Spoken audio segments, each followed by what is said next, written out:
game, but someone like 1010 may actually be more comfortable using an operator. And I think if you're not expecting op usage from the other team, you're going to play a certain way, versus if you know that they're an op-heavy team, it particularly will affect how you're going to play your attacking side and where you expect on defense, because that's a big focus. If they have a strong op player, you have to consider that. As soon as there's enough money for an op, you have to change how you're going to approach playing the attacking good afternoon, side. good It depends evening. map to map as well. Some maps are very, very strong with that op, so giving them the ability to be able to bring that out might be a nice edge to Zeta's game today. That's true. Yeah, and There's looking at our YouTube map chat. right There you guys now, are. we Edit did to the main hear screen. from Frost a lot about that first map syndrome that they have. Yep. Talon tends to lose that first map once again, but as we're seeing right now, they are picking The Lotus. latest Spike How are we Talk feeling episode about is this for good. Talon versus They had Zeta? I think pretty decent. Who's on it? You know, Yinsu Lotus is Kukuka, a right? map that recently we've seen Zeta playing the double duelist on, and I don't know if they were one of the teams that I don't know if I was liking the double duelist. I'm wondering if they're going to go back to what they were playing before. I believe last time we saw Talon playing Waylay on Lotus, if I remember correctly. So I think that could be another solid Waylay map for them. Split as the pick from Zeta after taking out Fracture, which is a map Why that does they've everyone kind play of dabbled in Lotus? playing a little There's a bit in lot of kickoffs, is an Lotus this interesting year. one. I Yeah, think you're not wrong. Split as a pick for Zeta, I understand it because they did beat T1, although it was a sleepy T1. It's always used to happen in Pacific though, right? They would always play Lotus Haven. It was like you would get that every single pretty convincingly on that map, and I game. remember Primi being an absolute force Emily on Trong, the thank you so much, deadlock dude. on that Appreciate map. the Yeah, 7 I months. feel Thank like you for the tier 1. with this pick, Zeta are trying to play to their own strengths in a way. They believe that their split is strong enough, especially after taking down T1. So I don't think Zeta have thought too much about Talon in this veto, and it's more trying to get what they feel comfortable on. Iceboxers to the side. We saw Zeta take down Team Secret on that, but I don't think we've seen Talon Yeah, play Icebox Zeta yet. So without we'll see that, what we're going PRX, to he's go and get injured. for that. For Talon, though, taking on Zeta here America's on was a Lotus, quick you can one, see it was it here for super Talon. fast. They have swapped But away. you got like a decent amount of sleep. They were playing Waylay. I guess maybe the Neon is the more recent comp with the Vice. We'll see what they're actually going to bring into this one. And as mentioned before, Zeta, they did play the ISO Raze, so somewhat, I would say, of a T1 style. Not playing the Cypher, but the Vice instead, although we have recently seen T1 even move away from that and actually play the Viper instead of a hard Senti. Yeah, I mean, I still think How much Vice is sleep good. do we get? We got like 6 and a bit. Place in the meta, but I think it's nice because That's nice though. you We can normally kinda get alter based on between what your like Sentinel likes 4 to play a little bit more now if that 4 and Viper is 5 better really. suited to your team. So And I also anything think above it's 6 nice for this against one Teo, is but so crazy. is the Vice, you know. I think there's nice options to those traditional Sentinels that we were used to seeing for so long, like the Cypher and the Killjoy. Our predictions are on the board right now, and we're seeing, I'm usually the one who walks the lonely road, but for today, it's going to be paper thin for both series, I believe. The man loves Japan. I know. He does. I He can does feel- back I can feel Zeta a that lot. passion. I was there just Glad last someone week. went with So it, I but think it's no surprise, but I think the I don't know, individuals from if Talon Zeta are looking managed too to pull good. this off, that's going to be an amazing feat indeed, especially when Talon, even though What they're went not wrong at with the Crew level yesterday? at They got the, outdueled that they want to non-stop. be, I still think they're forced to They be got reckoned with, out-aimed a especially lot. with players like Primi on the board. Yeah. I mean, there's a reason why, you have him on your team, for example. There's a reason why I pick him as well. So we're going to see exactly what that reason is as we step into our first map. So let's send it over to the stage to get this day started.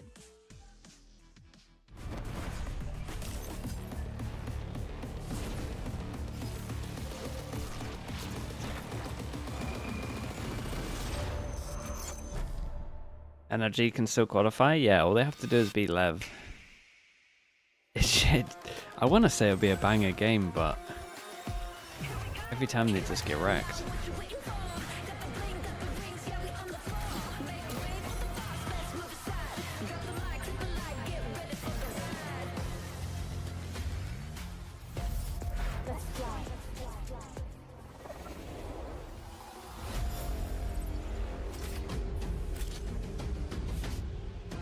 The Verno God game, yeah. He was playing good. I just mute before the sneeze, that was nice. Yeah, he was playing really well.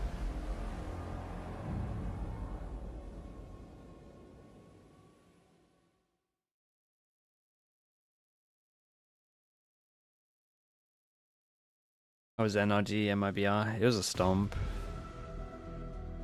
2025 VCT Pacific, Stage 1. Verno, yeah, he's been like been pretty chill when he's been asked about like the NRG stuff, but that is the most That is the most pumped up to win a game I think we've like seen him at least. Which, I mean, it's understandable. Definitely some weird stuff going on. You just look at the conflict of information being said about him.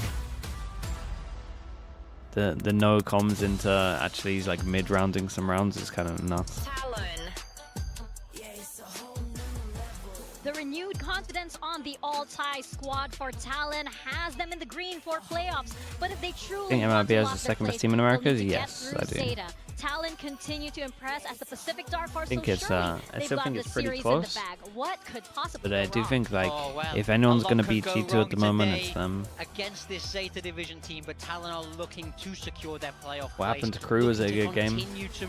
I mean, it's a good game if you like Potter, EG, yay, especially Superman. Definitely not, especially since Superman played unbelievable. The kings of the Japanese region. They are sorely looking for more wins for both the team morale and for that little bit of hope for playoffs. Yes, they are fresh off that 2-0 from last week, but can they take down another SEA team, especially with a new player on their squad? Yeah, disappointing run in kickoff for ZETA Division, but here in stage 1, they've showed a little bit of promise, and it hasn't just been Det carrying the team or anything like that. Hell, I think G should try to get a head coach for split 2. So they're gonna have to get it done by committee, and they probably need some help over there. Yeah, they should get assistant coach, head coach, something like that.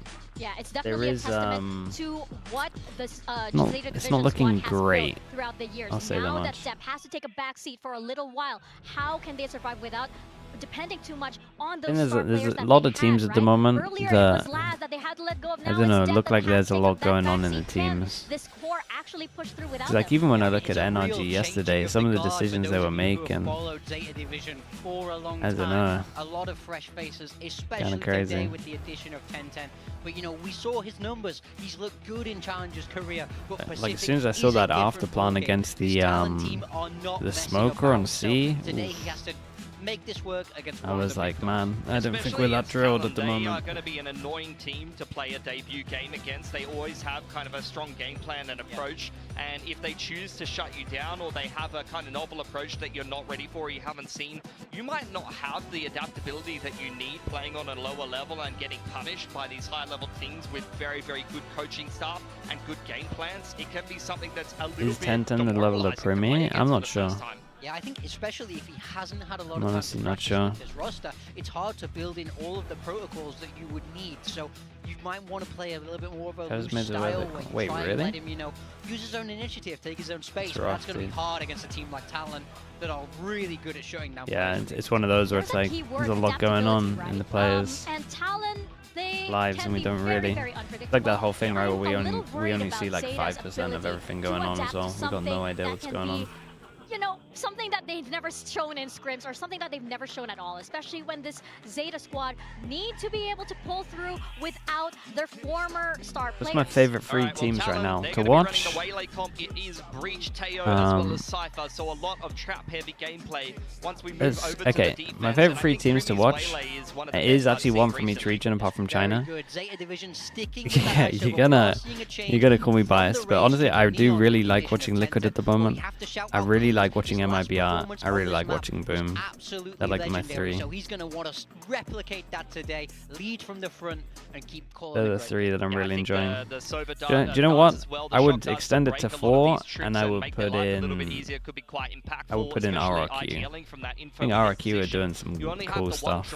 To be able to grab that info, so you need to be able to use it correctly, and 1010's got to do a good job on the Neon. G2? I need someone to take down G2. At least the games that G2 just beat everyone. Like it's fun watching them, it's cool, but I need someone to step up. How we do as we step into Lotus? At least regionally. Hey, it's Quack, and hey, it's Komodo. Like in their region, they just wreck people. Thank you very much for the lovely toss, Mika, Big Time, and Pilsky. Yeah, hey, I'm Quack. Hey, you're Komodo. G'day, everyone. And also, just how about that? Like, I think that's the first time I've ever seen Frost without his cap on. Yeah, hats off to Frost. You got a game plan going in towards this series. Of course, did you expect, you know, what you would go up against Zeta Division today? I think there's some big shoes to fill for the likes of 1010, but coming on towards this map, I'm at least glad to see that the Neon is going to be returning for him. You know, it's something that he does play with T1 Academy, so comfort zone, you know, you definitely want that coming in towards this roster. C9 could beat G2. Yeah, also something just to touch on for a quick second. I mean, yeah, well, we might be thinking about how, you know, it's a little bit unpredictable. Like, you have teams are sort of close like on maps. Overall, I think G2 is still pretty far ahead, but I do think like on maps, teams are very close. MIBR for sure the closest. I'm still on board with MIBR would have beaten them in that best of 3 if they had won equal amount of pistols. Because this is a must-win game for the likes of Talon if they want to get in towards playoffs, and for Zeta, I mean, they need to win both the remaining series to be able to get there. So, you know, we could see either Talon qualifying here or Zeta on their way to qualifying at least. Yeah, that's definitely going to be the stakes for today at the very least. I mean, NRG vs Lev, whoever got the 4th spot. I should be saying Lev, right? And we're going to have a bit of a 3-way tie in Group Omega as a result of it. I should be saying we'll Lev. See how it all shakes up. Again, sometimes touching on how Talon has been playing so I don't know. NRG give me the PRX vibes of, can I not pick them for that last game? Quite inspiring, as well as a bit of inspired play from Cruz as well. Someone's got to pick them, right? The way that Premi's been playing it, it's very anti-Neon at the moment. So we'll see Talon on attack set. Luck to start off things, however. Let's run defense. Could be a good bait though. In the corner, though, does go a little bit unchecked, but Primi spots it out at the last Primi checked it, but didn't like full commit and ended up blocking his teammates. Through the rotating door. Gonna look for some settling down at the moment, but Zeta have the spike quack. Good luck. Jitboy's trying to pull off the flank, but Primi, oh my still god. Holding the angles, does find it. Jitboy's through the door, makes a bit of noise, so Sugar Zero, fair play, man. Pick up the quad. Yep, 4K on the pistol. Not that was a lovely bad from him. Little duel around the front. Primi did from pretty much about 5 times more damage than I thought he was going to. I want to see some good decision making come early in on this map as well. You got to think, right? There's definitely going to be some anti-play, I would expect. Can you sleep on demand to wake up for these games? Yeah, I'm just always tired, if I'm honest. Favoring this waylay comp, so as I said, it's going to be anti-Neon. Now, I think it whether helps. or not they expected the Neon to be picked up for 10-10 here instead of a raise like we would see from Dep, I would play on the side of most probable, so, knowing that like anytime you want to get sleepy, just Lotus here for a reason, but also activating Primi, right? Seeing what he can do, getting Killer in as well. I think those are going to be. They can't be healthy. It doesn't matter about that stuff. It's all good. Right now, as long as we're alive, we're doing great. Through, and that allows for XDL to swing out from the door Life side, could be much worse. It's all good. Rubble as well, a bit of contact until Thigh falls to a bit of a trade. It's a little bit of sleep. Lots of little exchanges all across the map. Yep, and now we'll get in towards the first gun round and see what this bonus is going to look like for Zeta. Holding a couple of components into this next round as well is not pretty bad for them. I think for me bonus as well, is looking good. We've still got a little bonus bit is looking of good. New play to come out from XDL on this ISO, so I want to see if he's going to continue to get a lot of first bloods in the game against Team Secret. He was able to find quite the significant amount of those, but then you got to remember that game felt a bit rocky. Wait, what does that entail, Achilles? Zeta Division, it was really only the tail end of the second half. As in you can't sleep? Where they start here. So we'll see if they can keep up on towards that strong defense, but for now, Rebel control. Primi hasn't quite used the refract yet. Now popping it off, trying to trip that shear wall. Yeah, Vice Utility over at the C site already popped, and you've got a slight rotation as well considered from Clues, but going to think better of it. It does take some weight off of Talon's back. Yeah, and forcing out a drone here as well, I would have said would be nice, but 10-10 on the board. Already aggressive. That's what he's kind of known for, right? Now the onus is really on Talon. How do you bring something back to convert here? Sugar Zero can get out of dodge because you've only got a Ghost to play. All right. Wait, so Achilles, what? That sounds mental. Yeah, and 10-10 rotating over immediately to this A site too. Zeta reading the map for now, but still keeping things interesting. Talon with the dark cover. Oh, but look what's happening at mid, Quack. Asking Cruz. Their movements. Cruz trying to hold down the line. Will be able to find the double kill needed. Primi as well, taking down another member, and that will be the mid-round call for Talon to get the spike delivered over on B. Oh my goodness, bro. Off of tree side. Oh my goodness, it's already a triple kill for the guy. And what can Shota do here? Still with a ghost of his own. You really want to see 10-10 meet up with him or try and find Cruz. Now they know where he is. You only took one bullet. A noise. Shoda still nearby, but not. Oh my god. Everyone's an aim god. Finds a dig and then the kill. Killua trying to hold. He's up by Heaven. Has the range for it. Takes down Shoda, but 10-10 trying to slip in. Close range, rifle for rifle. Killua wow. peek. 10-10 just holds the angle. That was incredible from him. The round. Standing up on that one, Chief. That was incredible, dude. The shots over towards A was sick. Great shots to come out from him. It's his first game. First taps coming out from him, man. First game, stepping up into Tier 1 here. That is a just phenomenal showing off the get-go with the individual mechanics there. You do love to see that. I mean, it's even the rotation times from him. When the first kill is found over at B, to rotate over towards A to just assist there as well. And, you know, you're baiting out crews, you're putting them into the site. The fact that that ghost kill even comes through is a little bit ridiculous there, not gonna lie. So talk to me a little bit about 10-10, right? I mean, he's coming up from the T1 Academy, but previously in the Japanese scene as well. I'm out, nice yeah, and floating early. around there. I mean, I think if anyone doesn't know who 10-10 is, Real one early. way that you could describe him is Meteor's brother, younger 100%, brother. it runs in the family. That could already just, you know, translate some cracked genes over towards him. But of course, playing on this duelist role most primarily, he slots in towards this roster, you know, in a one-to-one like comparison. Whether or not we'll see more operators pulled up, I mean, that's with the Prime. Thank you so much, bro. Appreciate it. 3 months. Generally will tend thank you for that. If 10-10 wants to, of course, there's a, I would say, avenue for them to, you know, have a non-Zeta style of play playable here. Yeah, some big shoes to fill, but also, interestingly enough, might give Zeta some, you know, new looks, which actually has been working out for them so far. You know, it's been only 3 rounds, but Talon somewhat struggling a bit, so timeout. Else is going in, yeah. Yeah, a couple of decisions to come out with here as Talon. Remember, they had the choice to push us onto the first map here, so they picked Lotus, right, Primi? Frost goes in. They all don't understand it. Cruz does. Does he translate it properly? This is interesting. Again, they're one of those teams that when they're gonna eco, they like full eco. They've adopted this. Even though they could buy stingers, they go for a full eco, so you get a freebie round to try, get everything up, get your ults up. But of course, given the classics, it's going to be simple. Dude, he actually ulted one of them in the classic. And also for Clues to hold down the line, finding a bit of a shot. And then for the Vandal to no seal bullets. The deal at the very end. 1 bullet hit. A flawless round for Zeta. So incredible money, really early on. This is my issue with it. Because my issue with it is this. Sure, your money's now good. You can buy 2 in a row, but so can they. And they just made sure that they hit ults pretty well. Maybe they did a little bit closer than I thought. They said they couldn't get those ults earlier, but the kills are pretty evenly spread. So I wouldn't be surprised if we start to see Talon formulate a couple of these good rounds where they're able to get in, establish a plant, that it might even be given over to them just to take the site for Zeta to set up some post plants and retake. Dude, C split. Yeah, with a B, little BC crunch even. Go for the exchange at the very least. Yeah, but everything towards this A hey, they're fast on this though. Look at Cruz. For Talon to take control of. Just comes down to Shota by himself. A great off angle. He was really on top of that. Impactful frag as well. You don't have any salvos for the post plant now. So Talon kind of it does create a lot of pressure over towards Heaven here though. So they can kind of throw hazard here.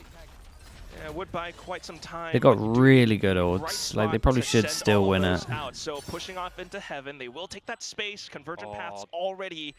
What happens if you combine these ults? Like how does it look? Movable again. You slow-mo them and then breach ult them and they just flying in the air for ages. Staggering the ultimate somewhat. Killua goes for the swing. He's trying to pick them off 1 by 1. They will fall. Oh like my. He got a lot from this breach ult. That smoke really helped him out as well. Just the other day, you know, players playing around the smokes time and time again, getting down and dirty in smokes. Certainly had a day for that, the other one. But for here, you want to get on the board, you want to see some good team play, you want to see some good individual heroics. I think in this round specifically, right, there was a very real chance that on the back of that Rolling Thunder, Killua just stomping down on the side that he might have been that smoke really saved him, didn't have to worry about this. He's able to get all the shots where needed. Okay, and like we said, everyone's money's pretty good. We even get 10-10 getting out the op, still has 2,100 off them, maybe Shikazera dropped him. This time, 3-2 from Talon, trying to clear out rubble. And an operator is out, right? For 10-10. Something to. How many aim is in the lobby? Right now. The games recently, people are just. All lines to hold as well. Levels are looking pretty stacked. A free gimme. Premi not expecting that one. How could you expect that? Stun to try to push him off of the line, but it's swell for Jit Boys to create a little bit of havoc around B site. Yeah, he's looking for some more. Close one out, flashed up, no scopes. I mean, it shouldn't work, but sometimes when you're at that single choke, it shouldn't work, but he's literally next to him. God, I'm telling you, everyone is out here aiming crazy.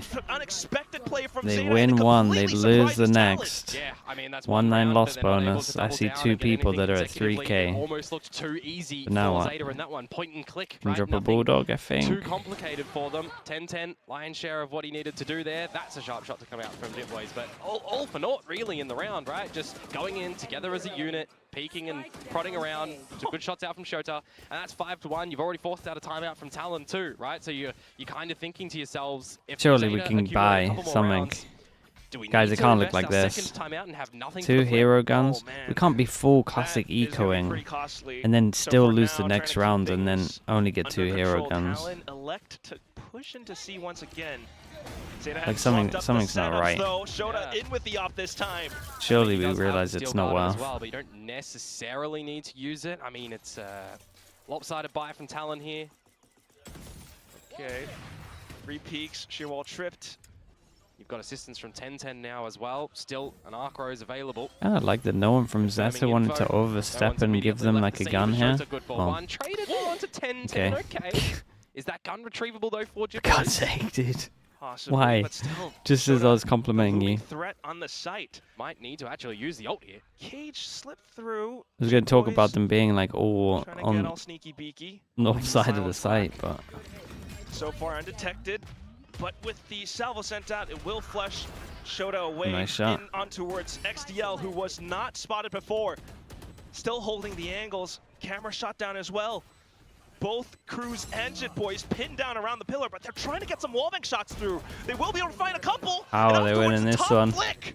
Down to the last player, Shota swaps over to the Vandal. Tries no way, 2v4 on site. How have they done it? As well, that's a good 4 versus 5 off the initial contact play from Mound from Talon. Able to bring that one back. 3 versus 4, creeping in. That's kind of rushed it a little bit, in my opinion. Works a bit of a treat for them.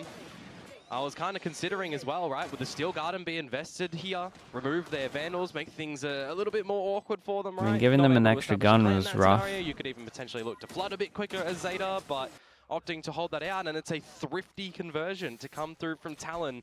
If ever you needed some confidence on this attacking side, well, getting that one, having a bit Didn't even get to finish the compliment, yeah. Now with the Armageddon as well. Just straight up. Oh, not to mention removing the op as well. That is a huge. You want to compliment someone and they do the opposite. Lose the round because of it. Opting for 4 members there, just leaving Shota towards this C site that'll get sniffed out by the stealth drone. Okay. Bit of responsibility for Premi once again. Can still get out though. Does. Okay, goes for it at the last second, just they are all as much as possible. Yeah. So ult to stop them committing. And it's going to bring out Clue's Hunter's Fury. So you're trading ultimates here. You're not going towards the C site. Remember, I mean, you kind of get info. What's the chance that they just used ult and you ulted over towards C and didn't hit anyone? For Talon. Very much so. And they hear no sound over towards here. And maybe they use the flash.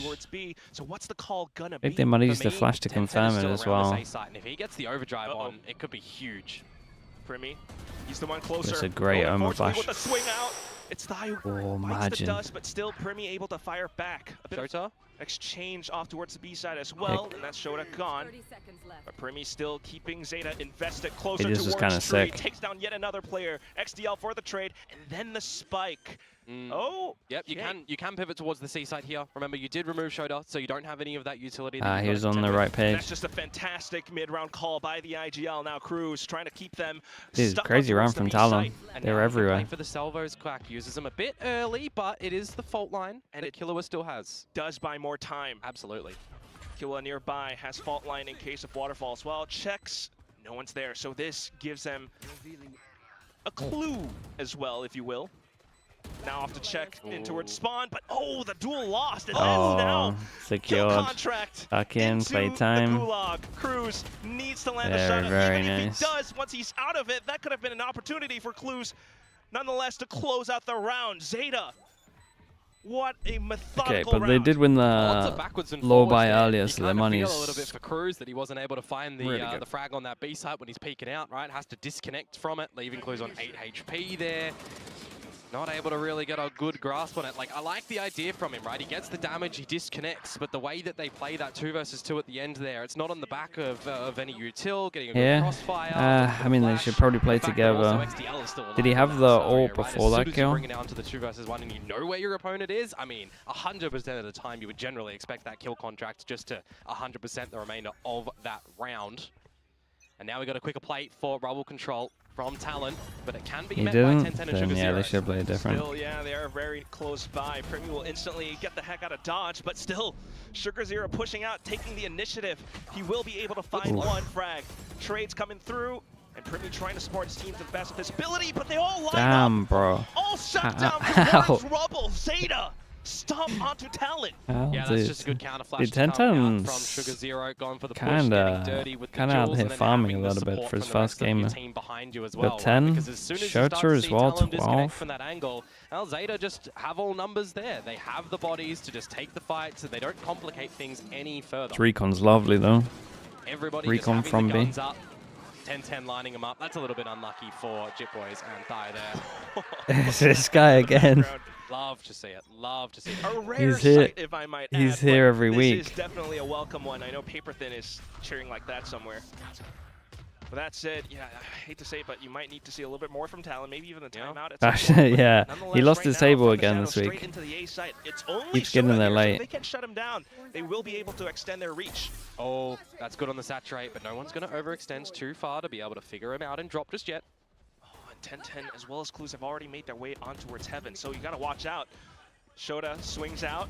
Does he use the ult? He's trying to prevent them from getting the spike planted. Still, Clues off of the Heaven peak will be able to find the double. Cruz as well as Killua. Weaponry not quite supporting. Well, we've seen the 2v4 already. Kind of far away, trying to hop back into sight, but Sugar Zero denies entry. Just Cruz to play for the post. Oh my goodness, he's hit him with a jumping shot. Being sent over. Zeta have completely locked Talon down. Zeta are locked in. They are. Yeah, they are locked in. For sure. They are wrecking them. Weaponry into that round as well. Just leaving the site open, I guess you would say, in knowing that Talon go a little bit faster for that Rubble control. Nobody finding Shota in drop as well. He gets a free kill, and from then on out, it's good distraction, right? Clues is using the drone, getting the information, and then you've just got numbers advantage from Zeta that they don't overcomplicate things and just have their guns out ready. You know, these past couple of rounds, we've really just seen Zeta focus in on the crosshairs, not overcomplicate things with a lot of that utility. It's been kind of nice and kind of a good treat to see that they are hitting their shots in map number 1. And feeling that boost of morale, they're starting to push out a lot more. He got 2 more rounds. Talon kind of need 4. Feeling the sting of defeat. So they gotta win this one, but they're up against an op. So what are you going to see in this round from Talon to try and answer back? And wait, this is Talon's map pick. An operator is going to be back out for 10-10. Currently a bit quiet in where its location is. Almost necessary, but beginning to peek out now. He hears the footsies. And XCL's just going to catch him when he comes out of the drone. Yeah, they might not think the op's there. So that's just good isolation fights that you take an advantage for the 5 versus 4. Unfortunate. Yeah, I love their confidence though. The team decides to press on once again into the A site. It's been tough to read how Zeta are setting up their defenses, but still onto the trades. And if you want to buy some and he has Visor as well. Shota, you can just drop Big Joe coming up. Primy sneaking in. He's found Shota too. Clues not able to establish the trade. And with a saturate as well, Clues will dodge it. But nonetheless, it is 2 players close by. Clues needs to be prepared. Primy still good for the heads up. Off to the next one, and he finds his target. Needed to see they haven't been convincing the rounds from Talon though, really. It just feels like it's individuals. Stomp on this round. And if there was ever anyone to do so, Quack, it was Primy. Do you give Sugar Zero, though, an inch in this round? No way. He might take a whole mile if you do just that. Jit Boys at least will spot him out, so Flash it allows TP for Premi and Thai to set up somewhat of a crossfire. With a flash set over, Thai instantly spots his opponent. Yeah, nicely done from Talon when they recognize that they can get the spike down and they know where Thai's coming from. Oh, where Thai's coming from, and then there. It makes it a little bit more difficult. So, hey, nice. At least good to see that Talon get on the board again in this round. It's been, you know, just a couple of rounds there, 3 in a row from ZETA Division already. A good half, you would say. But that's one of these other rounds, right? It's a 4 versus 5 conversion, this time going Talon's way. You got to be a little bit more Frost got a timeout? He called one at 3-0. Just expect from ZETA that they're 0-3, I guess. Yeah, There's too many ults here for them to lose this round, surely. Especially ISO up, ISO, ISO. Looking for a 4-man push. Off a rubble, straight in with the overdrive. Convergent path to Well, you got the ult out of them. Dude, it hit 3. From XDL to pull Cruz away, and Cruz gets the flick at the end. Oh, but showed up. And no one pushed to try and capitalize off of it. There's a smoke down, one person holding, and they took a lot of space also. There are a couple of players nearby, so ISO, and honestly, they can just tuck in the whole time. Yeah, not all of the good ults have gone. Here, Quack, when the cage drops. Shorty stuns as well, and Talon have arrived on the scene. Somewhat great trade. That was a low HP. Thigh to trade. Spike not planted yet. Salvo's not going to be online for Cruz just yet, but the team wants to go in. Oh, man. Omen flash with recon. Oh, my God. That was nice, though. Everyone close. Omen flash with recon. Omen flash hit 3. Then all they had to do is just win this duel. And they really made to capitalize off the space of it. I think this is a bit of a different look for ZETA coming in towards this map. There's a really big game plan. They look good, great prep. Great calls, I think, is more importantly what I'm seeing here from ZETA. Some they're playing together. Like, everything makes sense in the rounds. Going for the legs of rubble, going up the guts of mid towards pillars. And I want to say, you know, we're seeing 10-10 slot into this roster and just be confident out of the gates. And that's exactly what we're witnessing. I mean, it's incredible how he's been playing so far, especially with the upcoming end as well. It just adds a whole new dimension to how ZETA has been operating throughout the map. I think a little bit, you know, unexpected for Talon as well. They just did not know, did not anticipate much of not to, you know, for an op player to be holding around a link sometimes. Yeah, I mean, it's just one of these scenarios in the protocols where, as Talon, you only, you know, have some small informational components, right? If you're trying to use the stealth drone to get info, or maybe Jit Boys is playing lurk and the camera can get some information I'm so confused by the picture. Right? You're not running a fade, for example. You're not running a Sova, so you're not really able to figure out where the likes of 10-10 has been playing, where the likes of XDL might be also assisting, right? So you kind of are more incentivized as Talon to dry peek into a lot of these duels and try to find them maybe together, and they've just not really been able to do so. Yeah. What a way to, you know, enjoy your first time offline VCT viewing by watching really a surprising game from on the pistols. And back in towards the pistols, where these teams have kind of been on the lower scenario in this stage of getting the pistol kind of just does everything that the Fade does. Of course, one of the teams does need to win them in this one. Look, I would argue that it's pretty similar, to be honest, in terms of like the Fade. The Fade's over def. I would also argue the drone's way better for clearing over towards rubble. The shield still allows for XDL to find his frags. Like, in my opinion, the Fade's better on attack, but Sova's better on defense. That's where I view it. I definitely think the Sova's a little bit better than people think. The spike getting planted over onto the C site. So, 2 tangos. Sugar Zero trying to mark the spot. He saw the dark cover emerging from this spot, so he knows exactly where they are. Close range with the right click. Spots over onto the second as he hops they're gonna do this. They're taking him out. Yeah, that makes things a little bit more difficult for Talon now, doesn't it? 9-3. If you got the pistol, you start off your adventure on the defensive side, like your opponents did. Maybe even calculating a win for a bonus round, right? But not able to do that here. The pistol round, some great bully plays coming out there from the likes of your ISO player, your Neon player, 10-10 getting in there and distracting, but ultimately XDL getting a lot of good shots out there. Feeling pretty confident, you would assume, on this duelist role for now. And it's kind of like what we've been needing to see from ZETA for the longest time.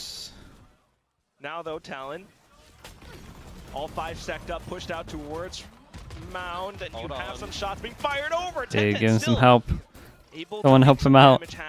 Will pick up the Vandal, No, no one helped him out. Just Shota left, and he's got a ghost. Premi. Oh! What is this? Damn, nice shot. He just slam dunks onto Premi. Dude, Shota's fragging From the crazy. other side, Premi has certainly tried to do his darnest to win something 17-7. team. You pop the refract as well, but you know he can't use it in that scenario and just has to stick it against Shota, who, with the Ghost, is able to pull on through a massive scrap battle around the mound. You think maybe these classics have a little bit of life to them. Might be able to find The something salvos there from Talon, go with the no, back. It's unfortunately kind of not. nice Here's round the from shot, Talon, just a though. good headshot to come through from Shota at the end. Bro, Now things this kind guy's of are incredible. in dire straits for Talon. You can't Does she make a like mistake when this salvoed defense is starting to give that behind point over to Zeta. to full isolate everyone over towards C mounds?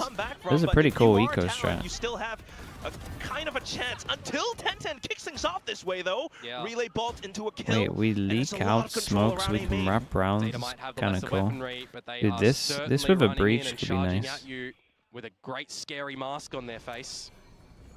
Got Shota as the flank watch as well. Cruz trying to possibly set up the flank while Premi does most of the heavy lifting on the site itself. We'll spot out the first. That's the ISO gone. Yeah, it just felt like one of the first rounds where Zeta aren't fully really playing together. Salvos as well, just to force Zeta Yeah, to this was rough. scramble, and Killua will take advantage of that This one was situation. rough from them. All right, so just Thai getting caught out, pushed a little bit too deep towards Rubble, where he's very focused in on by Zeta. But the fact that Obviously Premi nice is for- able to isolate a couple Obviously of nice from 1v1 angles Premi around and the Talon, A side. but He's that a was- very sharp player, right? like, look how easy So this he's looked able to back get at them. sight. And again, you needed to see They something had big so come much through space from and Talon. time, look at I don't him. think we really have much weight in a round such as that, though, because it is a bonus, right? Like, it should be going the way of Talon, but it's the way that they need to be winning these rounds that we really need to take a little bit more stock in. This time, they're going to position more players towards the C site. And on the flip side, Zeta, Didn't have util left for sight. I don't even think I needed to see util. I need to see bodies following up. From Talon, who might feel the need to Oh, the blind ult. cornered rotates. Don't know about that They're gonna one. have to make some decisions really quick. At least the kill contract will inform them somewhat, especially with the stealth drone now coming out from Cruz. Yeah, that'll be heard by Shota. Can communicate that one over. As Zeta, still little by little here, Quack. Start to piece things together up. Actually towards dinked him. That's rough, by the way, for Killua, getting dinked by the Phantom. Low HP and has to give up a lot And more 10, space, one and pass that on allows fake. for We haven't Zeta seen to this. actually pull off a bit We of a haven't seen the fake The yet. B side is the real hit, boys. Oh, and this Talon is are real unaware. nice. Cruz, though, with Yeah, the just look at salvos the to buy a afterplan. little What's bit the of afterplan time. like? Premi has an Trying to ult, get which the pretty rest much of the force covers over majority of here this to site, especially if he does it from here. Exactly. Time might have been bought, but you got no eyes on the site. Jit Boys also trying to flank up. Don't forget, Premi has convergent This is paths here interesting. too. Not able No to plan. bleed it out yet as Zeta, but I like this from But the now what? re-pivot back towards the A site where Killua, I'm still not on sure I 10 like HP, is the only soldier here. A lot of question marks in Talon's minds. They're still thinking about the B site. Can Killua God, live then up they to don't even press the certain door. expectations? Uh-oh. That And now they know recon they've come was into a kind of crossfire. brutal. He will dig deep though, Whoa. and Clue's still Ow. finding the shot. Thigh drops down, but unfortunately for Talon, Sugar Zero continues Oh my God, he got to around the corner. decimate more towards the backside. Oh, my now goodness. onto her thigh. 10-10 will find his mark. Jit Boys up from the back lines now. The flank finally coming alive, but at what cost? 1 on 2. 10-10's low. They're good off angle. The barrel has It's been so spotted. strong 10-10. this off angle. With the dastardly angle being held. What a mad pushes round Zeta this was. up to match point. Mate, you might Clues have felt hit some indecision a from Zeta crazy there, shot, tapping that though. spike time and time again on He's- B, looking let's- to prod let's up see to it. A, but then He rotating pretty much has over, to hit the rotating first back, bullet, but and he it's, does. Actually, some good calls from them, He right? eats, You try to bait out a Premi's lot of ult this here. utility Here we that can go. Make them a bit hot under the collar. No, out they that B side didn't. and make it awkward for them to try and establish Prius, a plan, man, because they that's don't have full really control criminal. around that side either, right? So you're The most drawing important kill of the Talon round. away. You're making them really second guess at that point in time as well. Where can we Well, actually invest our util? Where I can we promise you put it was in Primi's crazy. ultimate to try and gain favor? And it just doesn't work out for Talon. Now there is 8 map points here for Zeta Division on their opponent's pick. He showed it? Was that not the first kill? It's been phenomenal calling for Zeta thus far. With Wait, why was he mid-rounds not and even ulted? With how they're beginning things this time, sensing for the bit of a gap into the B site. They go in for that quick 4-man push. 10-10 just opens up a lot of space with XDL in to follow through. Just Permy up by the top of upper now. Whatever. We'll move on. Where are the rest of the Tide players? Exactly. You can't help each other out almost whatsoever here. It didn't look like he was ulted though. He's gonna trip that shear wall, so his only option through the door where it's just they easily absolutely spotted wrecked out. him. Yeah. Now off towards a link, and the barrel simply found the final score on the map. Absolutely wrecked him. This is Talon's map pick. Komodo, it's 13-4. Yeah, that was definitely a speedrun map. Oh, it really was. From ZETA Division, it didn't really feel like we were under 29 minutes for a map. We know that they need to win both of their series to get into the break in the middle. We also know that Talon need to win this series, and so far, Talon, you know, were not able to really establish anything in that map. A slow start, a bonus round conversion, a couple of rounds here or there, but apart from that, you know, Talon, we need to see more on the next map from you. Yeah, quite a bit. Talon, you know, some of them might be going through some personal issues. It is what it is. It's tough, but still, as they go through their bit of a developmental stage, shall we say. They came up pretty good against Nongshim last week, but down to this first map, their own map pick of Lotus against ZETA, I think they just got completely shocked and surprised by ZETA and how quick they were able to play and maneuver around the map. Yeah, I don't really think it's us playing on the side of Talon weren't doing things good. I think it was ZETA were doing things phenomenally so, right? It's the util combos, it's the decision making, it's the timing from them and aggression, you know. As 10-10, they played really good. To just get involved in a lot of these duels, play patience where they needed to as well, and I have to put it out there. Talon loses best of 3, they might be out. On this ZETA roster that's just slipped in towards this one in 10-10. How many opportunities did he just go around this map, finding kills? They played T1 next, which is rough. That was great. Lots of rounds helmed by 10-10. At some point, we just gotta say, keep him on the real roster, close, right? So we'll let our desk think about this for now as we toss it back over. It would get really weird. Big Time and Pilsky. This would be a 2. This would be a 2. 13-4 in favor of ZETA. Then it would probably... On the side of ZETA, I'd rate that map 10 out of 10. Okay, so...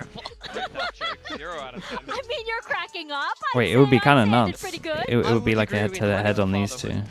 I am. And then that ZETA Red Force, Nongshim game would be important to who goes above them. And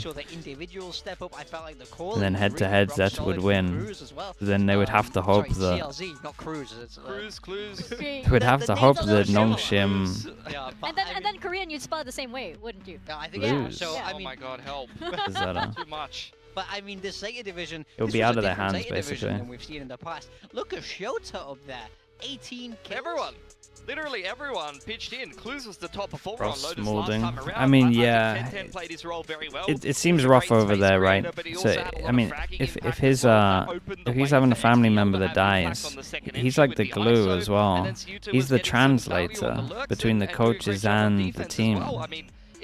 But if he's having to do like stuff at home as well, I feel like the whole thing falls apart. It's like the worst. It's such a bad situation for them, and obviously a horrible situation for him as well. More kind of rookie-focused roster. Maybe that's a good thing in a way because it forces you to know, like, I have to perform this game. Dep is not going to carry this team. He is not here. We're a team of rookies that has to play ultra together rough, yeah, pretty much. And it really felt like they were all on the same wavelength. Don't want to take anything away from ZETA though, because ZETA actually look insane. That you might have as a player, right? You're usually like, okay, Dep usually does this, so I have to stay here. Perhaps it opened up some doors really good, for a lot of the players. You actually saw them play much more aggressively than we're used to seeing them. Yeah, I mean, the ZETA division spoke about this before, right? Yes, they have. They want to be more aggressive. But then we didn't see it. We wouldn't see it in some games, but that game we saw it. Yeah, and one person we saw it especially from was, of course, 10-10. I mean, this guy. I'll be back in a little bit. We were so impressed watching him from the green room here. I feel like look at these shots that he's hitting. These are lovely. We spoke before about how he had massive shoes to fill, and I think he did that. Yeah, for sure, and he actually got the op out. You see it here. ZETA has only used the op in 3 rounds so far in Stage 1, but they had it in multiple rounds here. He had opening kills with the op.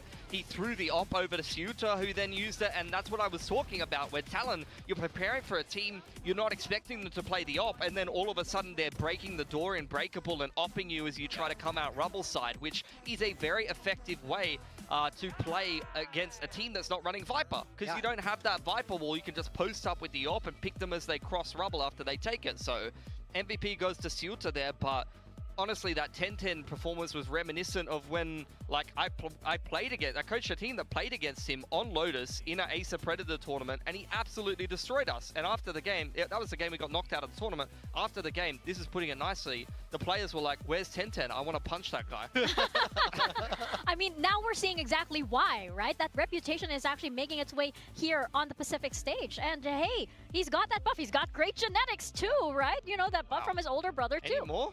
Did they make any more of this? He has it all. Who knows? Brothers? I'll sign them now. Sasanto brothers. I mean, you have the Sasantos, right? You have the Sasanto Esports, and then you might have this team over here as well. That's going to be the rivalry. That's going to be Korea versus SEA. Just you wait. Oh my God. 5 years from now, you're going to have 5 stack on each side. It's like family versus family.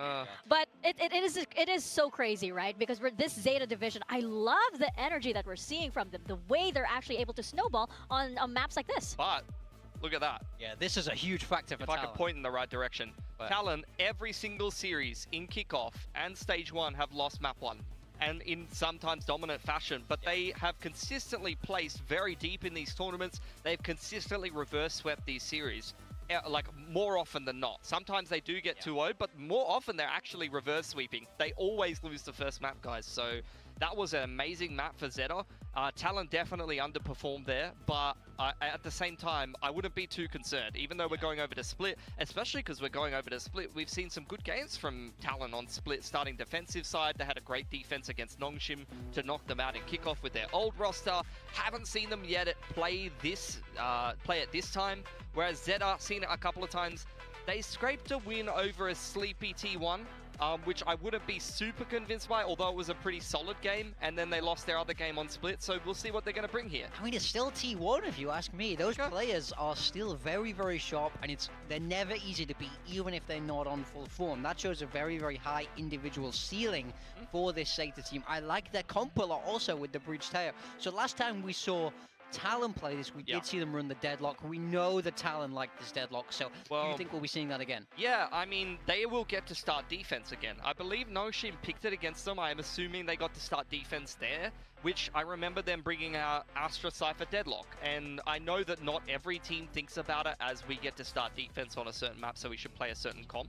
But Split is one of those very defensive-sided maps that I have heard teams before say, if we start defense, we can play a Senti-heavy comp and make their life absolutely miserable. And then all you need is just a pistol round or a couple of strats to just get you across the line and win that game of Split. So it's been a while since we've seen Talon play this map, and it was with their old roster. They haven't played it yet this series, and we saw them play already 2 different comps with their old roster in kickoff. So there definitely could be something different here on Split for Talon. Yeah, I mean, I think Talon is a team that we speak about of always having a lot of ideas. They always have a lot prepared. They have a lot cooked up. So you need to reach in deep into that recipe book, if you're asking me. You know, what have you got right now? Because bird's eye chilies, you know, some hot dogs. There's because a lot you got some Americans in there. You know, it's going to be some kind of amalgamation NASEA recipe. Right, and Victoria did mention as well, it is Songkran right now in Thailand, so you know, who knows? Perhaps there is a hidden. Maybe if they bring out like the water gun skins. I forgot to bring my water pistol. I know, me too. Damn it. I forgot. You know. I would definitely spray Morgan first. He'd be getting it right now. I'm glad you forgot. I'm glad you forgot.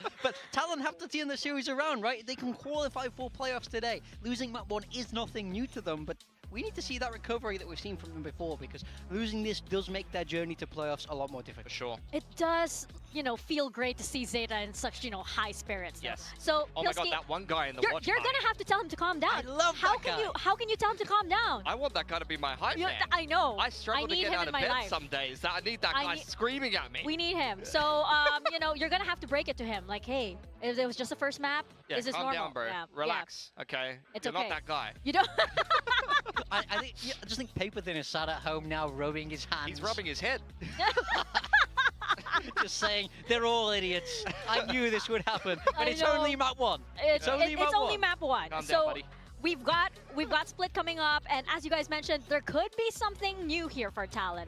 But I just feel like the energy that TLN is bringing here is something that Talon maybe wasn't fully prepared for. Perhaps surely they had strategies in play for somebody like him, but are they really fully prepared for how synergized they look? Yeah, I mean, also the honeymoon phase is so real, right? Yes. Sometimes you make these small changes, you bring somebody different into the roster, and it's just a natural fit of personalities. Split it's is just coming that up. perfect boost that a team might need to feel it reinvigorated, to feel like a different team. I mean, it was like that for Talon with Primi. I mean, that's no shade against Depp. I think Depp is a very good player who's been doing doing the job for a long time. But sometimes any change can reignite a team. So it seems like a very nice fit, and 10-10 was fantastic. That I don't think so. Like maybe clarity comes into a team with like so much drive. You know, you're coming onto the stage of Pacific, and you're thinking, this is my opportunity to pop that. They're nocturnal anyway, I think. Tier 2. All of these players that play in Challengers, Korea, Japan, any region, your opportunity to go ahead and step up to Pacific is something that you look forward to so much, and either you don't deal with the pressure, or all of that, it culminates in such a fantastic performance. I mean, that's what we saw from 10-10, but you need consistency here for ZETA Division, especially against a team that is so good at reverse sweeping. I'm going to take a look at Talon here. I like the Talon comp. The controller role, Thigh in I remember this. Instead of Astra that they were playing previously. But the split's not too bad. Gone away from Sky and Talon towards split. Teo here, but the rest of the comp looking pretty similar. Oh, they're also playing Primi on Jet instead of Raze, so Mitch the fellow with the tier 1, appreciate the 29 months. Thank you.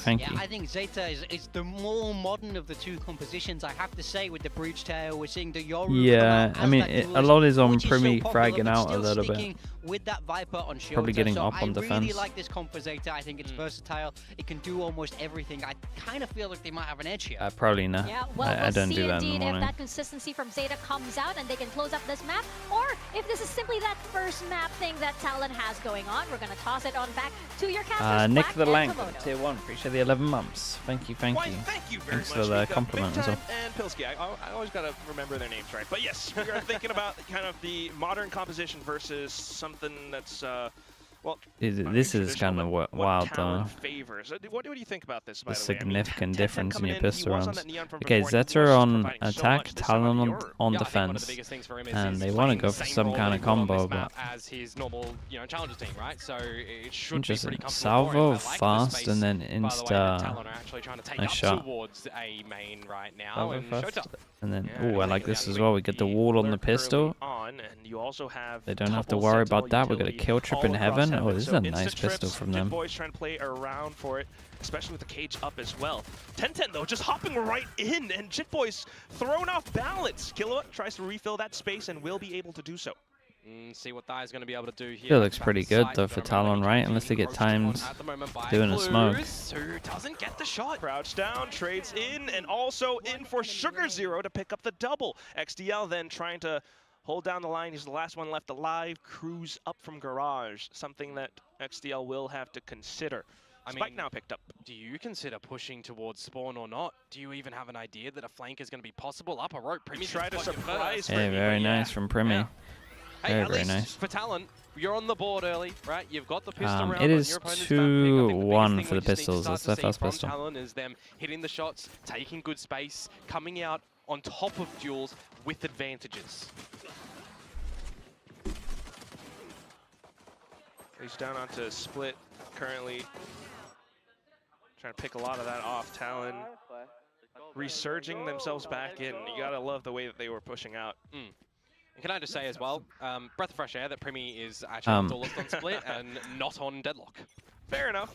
But I still kind of like the Deadlock being in play. Yeah, I like the Deadlock. Yeah. I will say the Deadlock stuff here was cool though. Oh boy. Thought to aggress into it, especially with the grab net, but now punished for it. Oh, Marshall no. shot fired, but 10-10 still picking up the weaponry. He's so happy to just get dirty in towards these duels, isn't he? Now it's a player advantage for Zeta Division. Yes, it is the pistols. Yes, it's a stinger for 10-10, but it's a 4 versus 3 where you regroup together. Still TP back his site as well. Smoke goes in. Players from Talon. Your boys, here's the TP cages to isolate it. Okay, they get in for someone's back a B. Did note Joda has the smoke ready to bust out. It's a cool little backup play with the smoke deep. Flash and into the nice shot. But Primi trying to land as many of these flicks as possible. Unfortunately, oh my goodness. Will airstrafe into he can still one-shot them both, but ZETA, the spike plant reloads, finds the next target. 12 HP. The pistol can work. Primi needs They're both one-shot. Primi's so low. One shot is all it takes. But where could Clues be? Oh my god, Clues. He's got 5 seconds to get those. Yeah, he's going to get the salvos back. Yeah, and Primi can't tank any of them. Just remember, so he should spread them out. It'll blow Primi over. Depends on where the spike is planted as well, into the default spot. There's a really good chance that he could just B-hop his way. No, don't single spot. Updrafts away, holds the angle back. Oh god, he went back. No! Oh my god, the single spot won it. Rocket. The single spot actually won it. He timed it wrong. At all. You want to get on it as quick as possible, but the fact that both salvos are put on the same spot, they're going to pulse pretty close to each other. The thing we criticized him for won it. Done in the very beginning of that round from 10-10, just getting dirty with the duels. I mean, nearly looking for the 4th in the round before ultimately falling. Biggest B in the bonnet though. That's the eco round. Dude, just fully mistimed it because there were 2 on the same spot. Oh dear. Well, ZETA will be happy to lap that one up.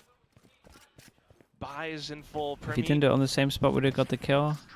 Maybe. Feeling that he has a thirst for vengeance as well. In with the Vandal, one away from the Blade Storm. His teammates trying to hold down to the site. You've just scared Talon away from the site. They had such a good You're start. Have to see big individual plays come out from Primi. Good setups. Keep pushing out, and that's exactly what they're looking to do. 10-10 in with the flash. Yeah, there's a gun down there though.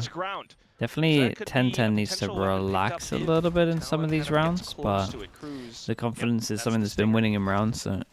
Namely though, still for ZETA, you got all these rifles, you got the post-plant utility coming back soon. We're already up and running. How do you break this defense? Yeah, that's it, isn't it? Time to just be bought with all of this destructive util. Flashed over, salvos in just to check, especially around the pillar, but because of this poison cloud, Sugar Zero can hold the angle so successfully. Primi, once again, trying to carry his team over, finds a quick tap on the Shota. And down to the final player, Clues. Holds as much as possible, the spike going off. Primi and no time on this one, but spots him out, but still at the very end of it, nonetheless, a round handed over to ZETA. Yeah, the spike is going to claim Primi before you can get Clues. He'll make it forward the ship essentially at the end there, but I did say rounds. It had to be Primi to do something in this round. A little bit too little, too late. Gets all 4 with the Vandal, but time to be bought with all of the utility when you're in towards the site. You didn't really need to use too much to get in there as ZETA Division. And 10 push with a stinger. Yeah, he's still against the eco though. This is now maybe where we get a little bit of normalcy. I would just tuck in the corner. The map, right? Proper gun round. Blades are going to come out from Primi, but it's immediately towards the B side of things to start to scope out the opposition of who is here. Is die on the site, but it is a little bit of a trap at heaven. Yeah, it also he's still going. Offline, and it's a nice round though. It's out here looking like a. Can you stop the plant as Killua? Not really. Like a fanatical. So it's going to be a player advantage for ZETA yet again in a post plant. Salvo's already spent. At least he will be able to use the drone to clear out middle in case anyone's set out to the flank. But this is going to be a tough retake for sure, unless Primi can find every single tango. Oh yeah, updrafts, but immediately ZETA just backtracks into safety. Killua now off towards the pillar side. Will find the double kill needed. Where could the next few players be? Oh, it kind of pops off him. And Primi will still land the flicks nonetheless, even finding the next player in towards Garage. Killua did so much here. Successfully bouncing back. Yeah, needed to keep things pretty good in the contest here on Split. So able to answer back despite losing all of that B site control. Quick rotations to come over as well. And then you're just looking for some good coordination, right? When Primi gets in towards the site and they start to get the util down towards Hell, he does note one player towards the defender spawn side of things. And it's just good recognition for him with those blades that he needs to be holding the right angles to get into the jewels. So this definitely does prove that Primi could get a crazy score here. Together, especially now he's on for an absolutely insane score. launch Dodge the drone. Yeah, Premi. You got a camera on Heaven though. Getting out the Outlaw. He'd almost be contending for the most kills that we've had of this gun so far. So the right round to kind of bring it out to get some good damage. Gotta watch out for 10-10 still though. Scopes out as much as possible on the A site. Yep, and Clues too, by the way. Run away from the Armageddon. If you're able to drop that in a round such as this, Sugar Zero to reposition to the backside with 10-10, for example. If there was a gate crash available, there's not. So it would only be Sugar Zero to do something there. You could definitely start to split in towards one of these sites and look to establish a plant yet again. Ooh, oh, okay, spotted him out. Yep. That tiny glimpse might have informed Talon that there is a rifle on the side of Zeta as well. So now, positions noted towards B. Yeah, 4 players rotated here for Talon. And a potential Armageddon coming up from Killua. Flushes them possibly in. At least He's we'll just been absolutely wrecked. Deadlock crouch net into tail. Snuck in. Ah, yes. So nonetheless, with the classic, still shots found by Talon. Dude, there is so many so much B spam right now. Successfully secures the round for Talon. As many as they can get on this defensive side, you might think, right, when you consider that it is running the double sentinel role for them as well. Jit Boys and Cruz there. Need to see a lot more control. I want to see, you know, personally, a couple more different positions that they're putting a lot of that utility down. If you're playing disconnected on the B site and focusing more on towards the likes of mid and A, you know, how are your retakes structuring? Are you still feeling pretty confident to completely have retakes over towards the B site? Or are you trying to now counter 10-10, for example, when you're getting in towards these rifle rounds, these ults are available, putting your util a little bit further back. And right now, Talon still thinking that there's going to be B spam, so they go for a double.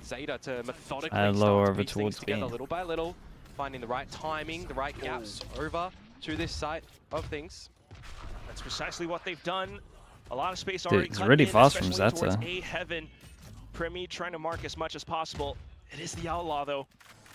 So needing to play with caution. Armageddon will flush Premi out of position, but he still lets his mark. Premi still gets one. Target. DP's nice, big swing there. Slither in with a shrouded what step. the hell? Jit Boys will be able to lock one out, but still, Cruz now down towards the middle. Oh, and he's denied from getting the mid TP. Teleport. Oh, still though, at least a spike. Yeah, and Spike's gonna get caught midway through, maybe.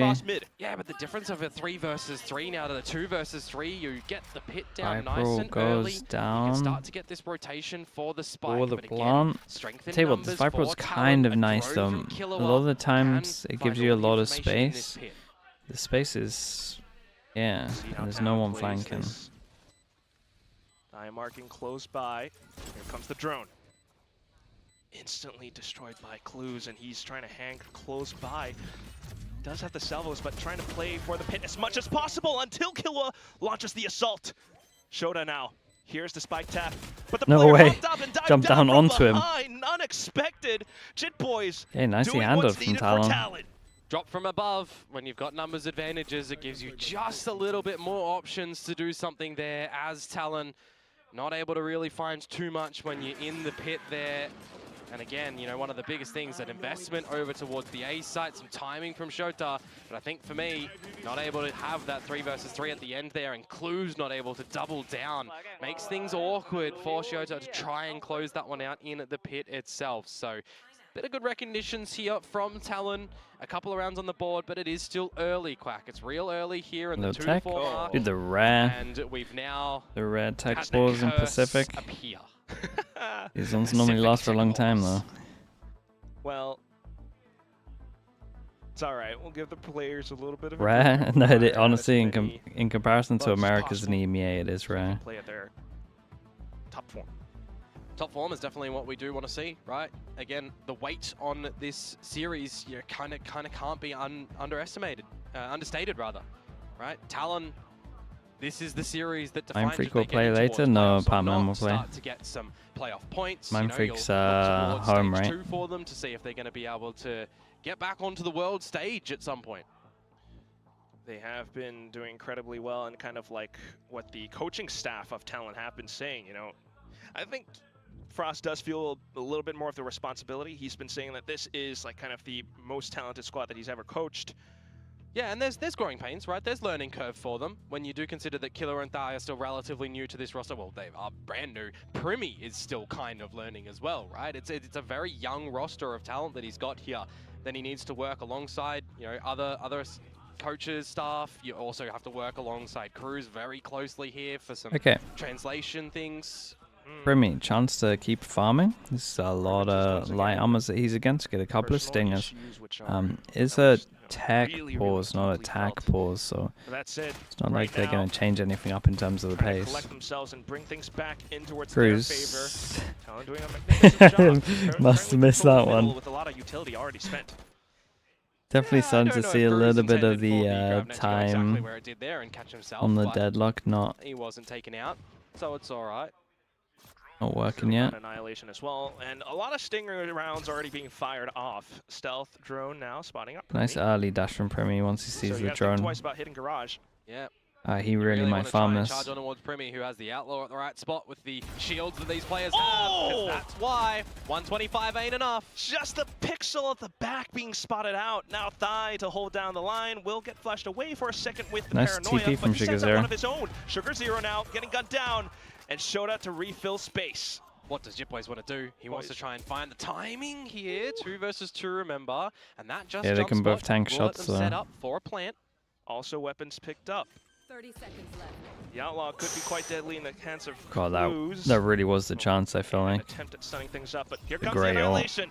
Yeah, you does rob one away. And they got the best person for it. Towards Cruz to hold down the line as Cruz You're not going to have to break that with an outlaw. But nonetheless, Talon to regain control. Really good ult.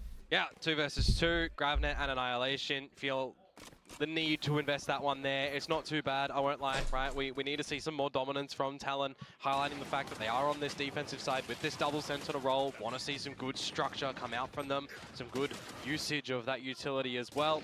And in a round such as that, right, good heads-up play from Primi to hold a superior line with the outlaw as well to get the first damage. Cruz already used his Gravnet, yeah, refreshes in 40 seconds these days. Kills so far. And now for the op being pulled out. Yep. We've gone from an outlaw to an op. Does ZETA expect this? Big on the snipers. We heard from Pilsky earlier. On a map like Lotus, you play around these Vipers walls with an operator. You can do the same. And Talon really, sorry, that's a really fast with their rounds at the moment.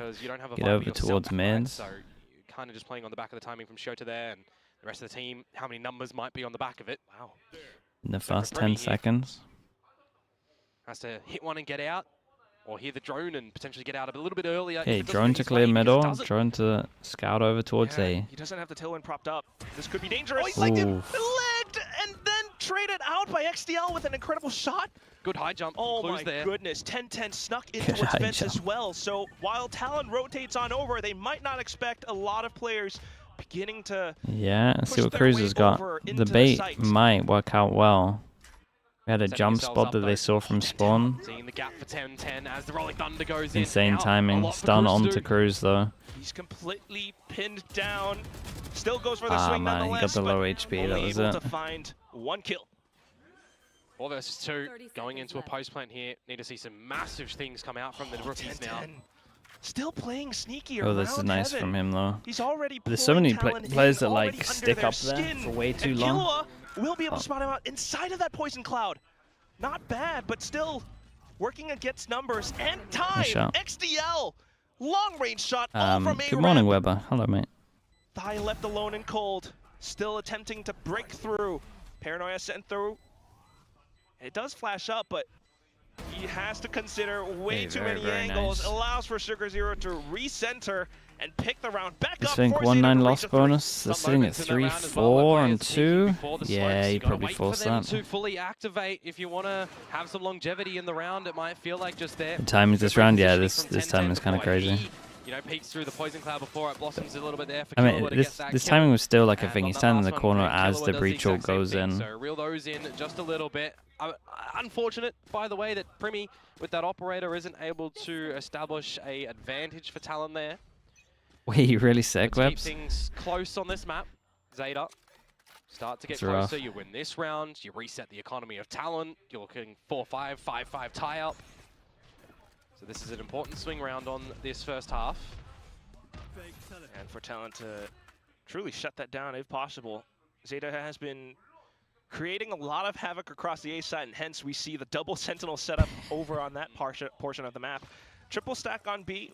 We'll see if that pays out. Okay, this is going to spot. I'm wondering if ZETA are going to be able to recognize that mid is going to be quite absent of presence. You're not seeing any, wall come up from Cruz, any refreshers, smokes They there as didn't well. get to the corner though. Shota's just hanging about, playing with his own utility, looking for quite the late And you lurk. spot the Omen. It's literally only the Jet Currently, that could be here. Doesn't appear to be the game plan for ZETA to head over to The mid great anytime Omen soon, flash. So just trying to break straight through out from Garage. They haven't spotted Primi out just yet. Kills found and exchanged fairly. And the thing is, they The thing is, they backpedals. And now you got to see Shota try and cut off a bit of these rotates. fight and do stuff. Maybe try and find that of his own because My they still go goodness. to this B side. It's just Cruz with 30 seconds. They to fight and go. do stuff so early that even like when this all fails, they have so much time to go back around the map. The Sentinel util. This is the best scenario for Talon. Jet Boys has so much to play around. Can he find the frags? Repositions into the cage, and it's a kill trip! Second cage up, and the snake bite forces him out of position where he does bro, look at him go. Shota. Got another one. It's non-stop util. Showing up by heaven, and it just buys time away. The round is as good as over. Jet Boys to swing. XDL still trying to kill as many as possible. Disgusting but not little to be setup. Found. Talon moves upward. Yeah, double that's Sentinel. a bit of a bad moment. Util shift stacked for over towards ZETA B. in that round when they start to get the kills around the B site finally to make the Sorry, decision over towards to A. rotate in towards the A site, where I'm highlighting the fact we've seen nothing in mid, right? Shota didn't see any aggression, didn't see any refreshing of utilities, no wall from Deadlock in male or in middle of itself, right? So you're getting this idea of they probably want to end up on the B site, right? The A site, completely unknown territory going into there where there is the Cypher utility, the Deadlock utility. Primi, yeah, he messed up a little bit, but still won the round though. Into the initial setups of, thing is, I still think that Talon's comp should be like pretty good generally been checked so on far attack. by the likes of Still have the Cypher to create a lot of pressure. Shrouded stepping into the side almost every time With they've the gone B. Deadlock grav And net, he's kind of done that with the without jet check dash. yet. So Primi able to get 2 on the back of that as well. Nicely done. Yeah, it's lovely. It's good adjustments. We've got is to the biggest thing right now. Agree for sure. I mean, adjustments all across the board, but also just pretty exceptional calling by Cruz to set up that round in that defense. So timeout now from ZETA. Trying to approach things maybe somewhat differently. Dead again, they're attacking half. I mean, I think they should. I think they'll be happy with 4, but honestly, I do just think that the answer is no. Talon's comp will be good on attack. Cruz this time. It's a nice comp in general. Like, I like it. Thigh in towards Garage. He does have the graph net ready. Like, Yeah, anytime you put Deadlock into a aggression control team, that ZETA may look your strat towards book can this just B be side. huge. Jiggling for it. Contact, Oh, Omen okay. Flash, Crash. You know Insta someone's nearby. salvos. Oh, dear and God. it's all four Oh, of them! God. Armageddon sent through! Oh, and he finds the sprays as well! Holy. Clues! A triple! The 4K! Will it be the ace, Clues? Trying to dance around, trying to stay alive. Will he trap water and stay afloat, or will he get spotted out? The drone at least, but still really the wanted right that. clicks. Killua now trying to Damn, this finish is off sick, the though. deal. Really, really And cool. he does just that, but what an incredible round coming out from Cruz. Trying to do his With the ult. texture impression, it would appear. They've done looking for the ace, and They've they're done not 2 able things now where they're trying to find do it. grav net into ult. I will be the pessimist in this round. It's just an eco. Why are you investing the Armageddon? No, it's fine. 10-10 also in the middle of that, by the way, gets out of dodge through the gate crash, but just really heads And I up think at this from point- Cruz to get all those kills, and there you go. Heck yeah. Not as elevated as textures are, but hey, you know. No, way more Shall not defeated, make on yeah. broadcast. But that is the dream. You know where I'm going with this. The dream for every Deadlock player. Now though, 10-10. Oh, they wanted to do it again. It's kind of smart. They double layer it, and they're thinking, well, they won't do it again because they have the ult. Is the idea? Dude, this is my favorite Omen ult. We used to do this every. Oh, that's an ambitious TP, but it's. We used to do this every single time. This is a heavily underrated Omen ult. racking up kills. Bit scrappy around the site. I still like the idea from Talon. You use the ult, from 10-10, and then you think they can't do it distracted again, and you do it for again, but to use get the into alleyway to salvos. be able to pick it up. It's kind of nice. Got to see some, we don't always rather see just Yeah, very this clean is the runs. I'm telling you, this is such an underrated Dominant. Has crazy high success rate. It's so hard to deal with. That's something that we haven't seen from ZETA quite before. Now being able to show that up, it definitely surprises Talon. Can't they hear the ult? Yeah, they can hear the ult, but then you're like forced to either swing out here, and then this guy can flash you from the info, or you have to go deal with him and they get a free sight. It's very similar to like what happens on C on Lotus, really. Got down! The double in for the trade. And then the mid push now. Yeah, Shota's done his job there. Can't use the pit in this last round, unfortunately, anymore. But now you might have done enough for your team, unless your boys does something dastardly. Oh, he's been good so far, especially in that previous round.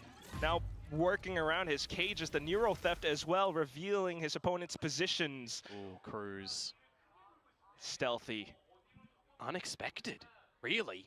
Or maybe not. XDL had an idea, couldn't quite get it, and now it's a player advantage. Yeah, now they know that Woods here is free. I mean, I say free, but... Confirming the information, clues. A must-win duel individually here if he wants to keep on going. Does he go back and join his teammate? Sugar Zero also not going to be with him just yet. Into the A site, you got to clear all this util, because last time you lost to it all. But a plant to go down. Let's see how they navigate to the 2 versus 3, where they do have salvos and an Armageddon available. From the shadows for a little bit more information as well, but you have to wonder where Cruz is at some point. Sugar Zero, though, holding the off angle. The double swing does not favor Talon. Spotted.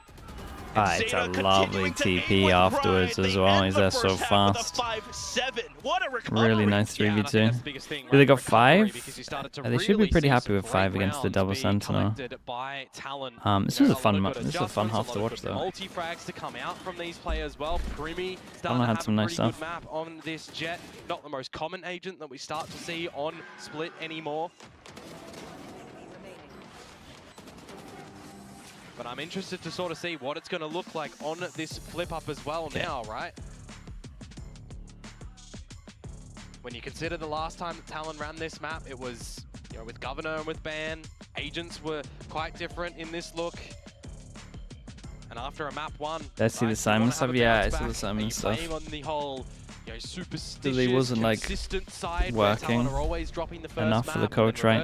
It's basically a disagreement between him and the coach. You know, they need to play on the back of that mindset here. This map needs to be winnable to push us in towards the 3rd in Icebox.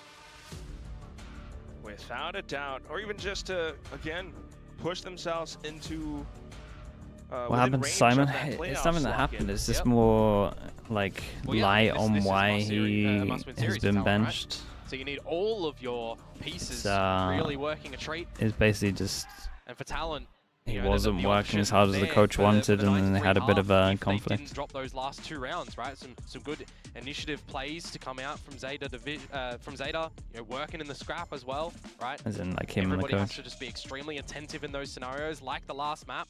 We saw ZETA not pulling out utility in those rounds where they didn't need to. So on the flip up, let's see if Primi's going to continue with some great fragging success now onto this attacking side, if he can get set up well by the team, or if ZETA are going to start to mount out some good defenses of their own. A lot of expectations for a young player. What do we got? Certainly living up to it currently. For now, at least, Talon begins with the 1-3-1 stealth drone up to clear out as much as possible around mid. Just slowly but steady. Oh, 10-10. See if Talon want to continue to go up. Pyro TFT with the tier 1. Thank you so much, man. Appreciate the 21 months. You don't have that Viper. Yeah. What you do have, though, is an early trapwire push through A main that Jip Boys has to commune to the team to get ready for the possibility of a flank through spawn, a flank through sewers, 10-10. Does he think better of it? He's confident. Whoa! Jewel. My goodness. That's a great shot to come out from him. And now you've got he like you can see he kind of like prepped himself up for the swing there. Sure. Talon now nice. Thinking if they need to. Okay, so I kind of like this from Talon though. They're going to make it look like they're insta-reacting over towards B, but then we've got Space taking over towards A. And there should, in theory, only be one person here. That's information. Flashes to get himself away, but also for Primi to now begin an assault into the B site. Killua will find 10-10. Clues there, I think, plays that for sure wrong. Like, if I'm thinking minimap-wise where they think everyone is, they think there's only one here. For him to swing out like this, instead of either pushing behind for the reaction or being over towards Heaven late is beyond me. think he really plays that badly. You got salvos. I mean, you know how long it takes to break Like this wall with the like he's pistols. been baited That's a lot of in. bullets He has and to a lot play of like he's been baited in, not give him 50-50 duel. Locations here. Ooh, time bot away with the grab net now. And it's just buying time for Killua, right? This is lovely for him. The longer he can hold the salvos, the better. Sensors tripped. Ooh, but quick with That's the the low drive-by HP from though. Zero. Salvos now sent in. Smoke goes out. still Salvos beeping go away. in. Smoked it off, remember. Not the Killua best off gun to towards spam heaven, with, but look at where Shota's looking. Ooh, In with nice the shot. taps. Very Zeta nice will shot. secure the pistol round in an attempt to even things out. Yeah. Okay, we get a 2 versus 2 at the little end there, just a little bit 1-1 on rough every map. for Cruz try and get something. Remember, he was a bit low in HP in that environment there. Lots of jewels around the map, actually, right? The early one, Belogski 10-10 with in the tier 1. sewers, Thank you and for then the 3 you've got it months, really mate. split across the map, Thank you. unintended, into the B site, around the A side as well. Can kind of feel like a little bit of a flip of a coin in which way it's going to end there in the 2 versus 2, but I think just the favor at the end for the Zeta guys playing together, having options with the smokes as well. And a lot of time to play with still, technically, against Killua there. Is there any chance to farm up the ecos? There's also 10-10 in with the Outlaw. Oh, that's a nice way to start it. Primi, he will find the collateral. Off of that, B no longer a viable option, or at least garage EDG anyway. fans now saying EDG stands for Emotional Damage Gaming. Pretty much just done, right? Because Simon was very well liked by the fans. Now 2 versus 5, So. who do you favor to kind of pick up extra orb points, right? I mean, that's the best that you can hope for, but even right now, just having that many players already gone right off the rip. And it makes it scarier too, right? With a more defensively inclined agent set that Talon are running. That injury. That Band-Aid. Well, now to be tied up, essentially, unless they have a generational fumble as Zeta. Nah, no chance. That's not happening. Primi, that's not happening. He's still going to try, though. Pelts him over with Guys, that water why gun of do they play his, so but now eager on against the towards ecos? Outlaw. 10-10 fires off They're warning so shots. eager. Zeta beginning to dive. They really just want the eco kills. Plant in, which is great money already, so not too bad of a round from Talon, Still, but it could have been clean. Damage will get to carry on. And into the bonus round, holding some good weaponry, right? I'll say good. A couple of Spectres and an Outlaw, unless we see any upgrades for them. Definitely going to be workable with some sort of trap plays too. Oh yeah, Spectre, close range. Good try. Good try. Thanks, Yoru. Just throw a little bit of BM over onto Talon. Well, not quite. You know, it's just the agent voice line. But that said, Who hides against pistols? I'm not wanting you to hide against the pistols. I'm just not wanting you to do this. Yeah, we're already starting to see, you know, a little bit of these lineups as well come in on recognizing Gravnet plus salvos can be powerful. Not seeing any bodies yet really found by that just yet. An opening kill here is going to be quite important for both sides. Okay, the bonus isn't great unless you're a Master Spectre believer. There's been some mad stuff this week. We have an insta aggro for Zeta, and that broke a lot of util. Got some T's in the flip side. Very much needed, but also for 10-10 to play with Shorty. Okay, this is interesting. They spot the Cypher. Cypher baits it out, so hopefully have one here, and then they just double swing. Audible for Talon, but not quite. He does get Crash away. And to the A side of things too. So uses the second one to get back if needed, but Garage Control thrown over towards Talon. It is CQB though, so you are toying with your life if you just push into that smoke. Talon, opting to play with discipline. Again, good thing about the deadlock on this is the Cypher's really good for defaulting over towards A, and the deadlock's really good for defaulting over towards B. Like this trip around here, it's very hard to reclear, you kind of just got to commit to it. And if there is someone here, you're going to lose, because you're either facing the wrong way or you're going to get stunned. Again, for Talon, they're going to be taking a couple of different duels at the same time across the map. XDL has to be careful. Wow. Shota has to be careful. So both sides playing extremely cautious, but Talon have also somewhat slipped the net. 30 seconds. So with 2 players deep into the A site now, they will find 10-10. Also a bit of information for Shota with the jump peaks, but ultimately for Talon to begin their push. Smokes out, Sugar Zero trying to reposition, close range with the Spectre, does meet its an mark. absolute play. Sugar Zero taking down Killua, and with the spike down, 10 seconds left to go, Talon needs to sprint over to get the spike down. It's alright though, they can. It's a player advantage for Talon, landed a little bit in an uncomfortable situation in the moment, but They have a time to establish here. And you've got the guns. Yeah. Yeah, I mean, Cruz has done nice here. Here, do you? Oh, he hears that as well. Oh, maybe but what? Sugar Zero! Even though he expected it, somehow falling short, a little bit of reactions, but not too bad because we've got Premi right here to cover up all of the. I did not think he was going to get that one. So not too bad. Talon will ends up being a pretty good bonus from them. Did nice damage. Yeah, winning out on that bonus round of their opponents, but it does get a little bit down to the wire, right? You consider what if they were looking at Heaven at that A site, right? You start to lose your ability to rotate back on over. What if Sugar Zero was able to find just a second one when the spike goes down and he doesn't eventually get to lurk around, and the time a factor as well, right? You don't want to see another scenario for any real team like RRQ the other week where they couldn't get a single attacking round. The time just being an enemy. Okay, Talon wanting to keep this one Saves upon bad rounds, nice and easy. Time ticking down, not leaving yourself Pressure over towards A, hit over towards B with a late luck. In a situation like that. Certainly can be tricky. And now we're going to set up for what may well be a bit of a creep up contact execute. Heavy onto the site. Perhaps a bit Sugar Zero gets a smoke in one. From either 10-10, or maybe just a bit from Sugar Zero. But Smoke just came down. Roman Flash is good. Wait. Oh no, I got no space. The VOD's dead. Too shallow. Couldn't dash into his own smoke there, delete some stuff in a unfortunately. bit. And he gets taken out. That's your way in towards one of these sites gone. And now you have to play on the back of a lean or pulling players away from this B site to try and get on in, because now it becomes a slower, more methodical play from the Talon guys. No salvos, no grab. Nah, it's my PC. Honestly, I thought it was the Observer PC. Dwindle on down pretty rapidly, 30 seconds. But you have meandered your way upwards into A Heaven. Now Cruz creating more presence over onto the B site with the Annihilation as well. Mid-round calls being sent over. Shota trying to hold down the angles, but still gunned down. Man, Sugar Zero plays so smart. Playing inside of the smokes. He's I'm not sure they have time for this. Let that cape flow in the wind. 10 seconds I don't think they have left. time for this. XCL in a prime position, I don't think you have time for this.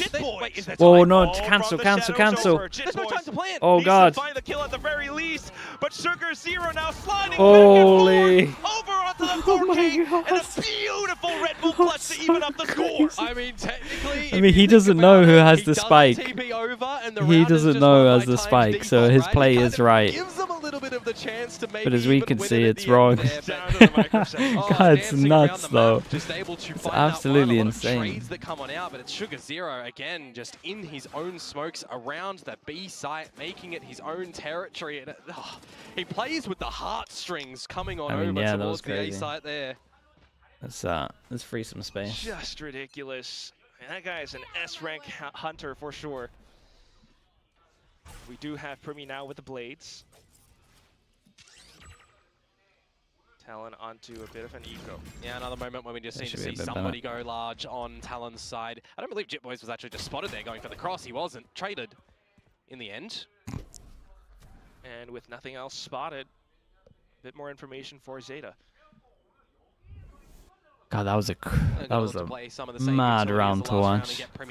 Ooh, dude. Look at him go, man. He's everywhere. Look at his range of TPs. It's like a little B site's a playground for him. Having so much fun. And he's looking to collect more heads, but it's not quite going to happen. Aim can only help you this much. Cruz now lovely little swing. Dude, if we literally just think of the TPs we've seen from him, we had this round where he got smoked off, he TPs behind them. We had this one where he had the ult, he TPs up here. We have another one when they're pushing over towards site, he's TPing over towards here. Obviously we've got the normal ones we can just TP in between back of site, but he's showing us the full range. 10 kills for 2 of the players, 11 kills for the other 2, but there's a member that's going pretty nuclear on this map, a little bit silently, right? Sugar Zero is certainly getting involved in these rounds time and time again, getting a lot of multi-frags. He's been a thorn in Talon's side with how he's repeatedly or successfully anchoring down the B side. Bringing back some memories now, he does.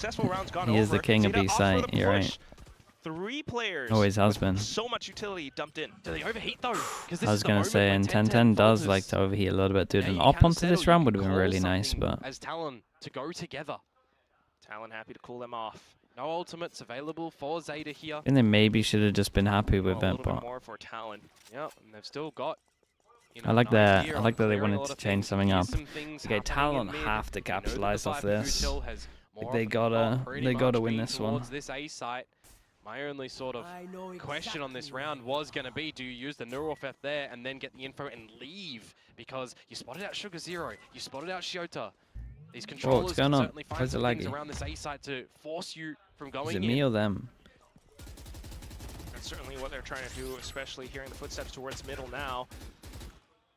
Middle smoked off, a bit more presence out from Jit Boys. A nice little one-pass and fake. Into the alpha site. Shota, his timing might be really unlucky because of Premi being late. Yeah. Premi playing it safe. You got that crucial barrier mesh up as well now for the sonic sensors to get deployed. Armageddon to flush Shota away. He might just dive in alongside his teammates. Rolling Thunder used as well. Reach short in a 3v4 when you're winning 9-8. Beautiful with how it all combos together. Salvo's out in an attempt to create more space, but gotta call it. It's still blocked off. Cruz now sneaking up from behind, will find his target. XDL will find the trade, but nonetheless, and Talon definitely get a big win because they got that breach short out of them as well. Yeah, that Rolling Thunder. That's a rock. Yeah, it's not a good. From XDL on the back of getting the kill towards that B side, not able to get any value out of that, unfortunately. A bit of a humbling moment it might be for Zeta on this defensive side, looking for the control in Garage really early on and not seeing anybody close from the side of Talon. A good adjustment for them to get in towards the A site, where it's, again, just getting them the time to set up for the post plant. With this composition that they are running, if they're able to get into the post and properly set out a lot of this utility, it can be pretty difficult to get a force them retake down on. to an eco. And it's the full eco.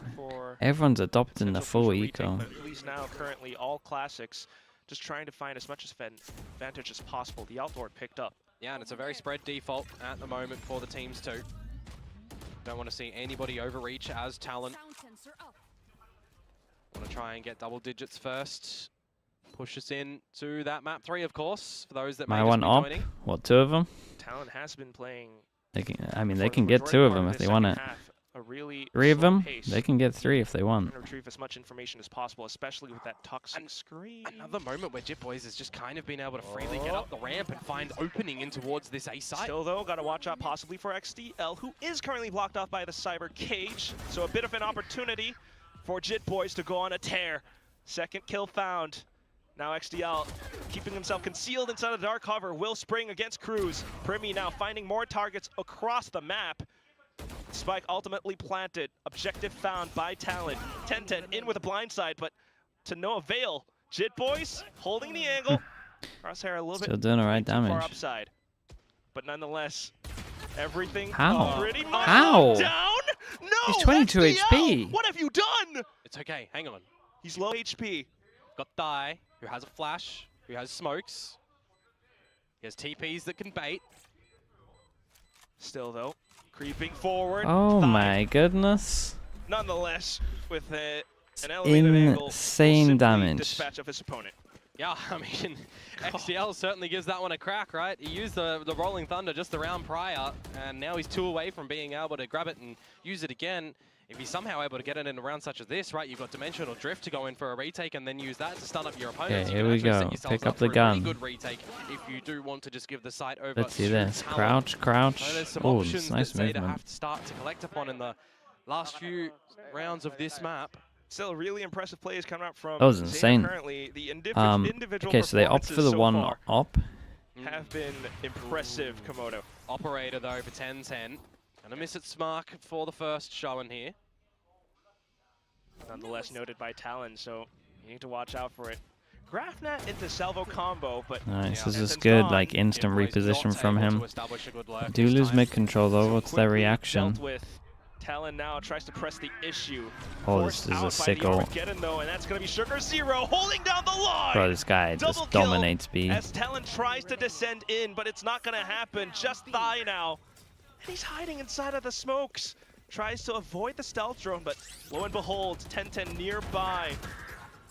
Still going to be the kill being found at the very end of it all. Very nice. This was a great timed tail as well. Either force them back towards mid or push them in towards the site, and then you're dropping into a little uncomfortable situation. As I said, Jitboy's not able to establish a lurk there, so great little work to come out from Zeta. Again, nice, another multi-frag to come through from the likes of Sugar Zero. Really chasing 30 in this map, it feels like at the moment, but as we do get tied up at the 10-10 mark, Talon are going to call for their first timeout. Somewhat needed. It's been a bit of a... Is it really? Yeah, though? I mean, it was a little bit gonna rough say from Talon. Saw the flash.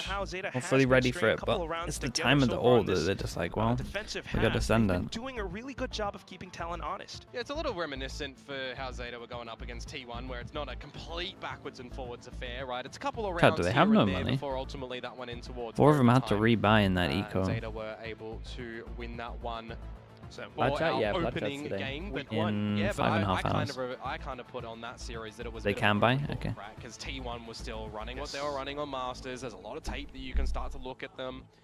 This is a Talon that hasn't played this map since kickoff, and in Here with comes video. Yeah, I need to do the picks today. Really bring such an even score. And a different environment as well. Yeah, the op is still out, and I mean, it's a 2-4 loss bonus, but get some more reps with it would the be new an roster eco. as well, and really try to look towards stage 2 as where you really important rounds. Big amounts of damage happening, but you still got a lot of ults here. This looks like it should be kind of hard for Talon. Let's see what depth they're up against a lot on this attacking side. A wee bit of garage control. Stealth drone out towards the middle. Able to get not too much info. Yeah, but I saw him, I think. 10-10. So out of dodge. Operator 2. But that's the other thing about 10-10 is he can go anywhere because of the gate crash. Yeah, as we can see vision blocked over towards middle, so that does create question mark, like they might have just pushed over towards mid. It wouldn't be a bad idea. So it does take some informed decision making. Yeah, this is nice though. Double. As Zeta happy enough, as they know you can't plant there, and as like long as you're watching, they're positioned very well for a. I mean, they're positioned very well for everything. You got info. Pop up. I really assist you. Great spot for him to send out that stun as well. Now he spots the heads and he's playing whack-a-mole. Yeah, just needs to be careful he doesn't get caught pulling utility out there as well. So just making sure that he's got some timing for the team. Oh no. Salvo's used as well.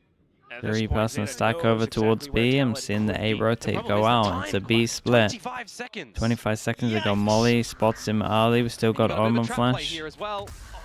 Okay, I was going to say, make sure you clear that. Working against Talon Flash now, missed. they've got to push still gets one. Trades will be found, but still, can they get the spike down soon enough? He might be able to get spiked though with this ult. Time and more information, crucial information for his team. This could be a fault line setup. Cruz, though, will be able to swing back around and just goes for the full spray in towards CT. 10-10 out of the dimensional nice from him. With the up close range. He will find another shot. Dude, he's got salvos and he's been flashed. Stunned and blinded up.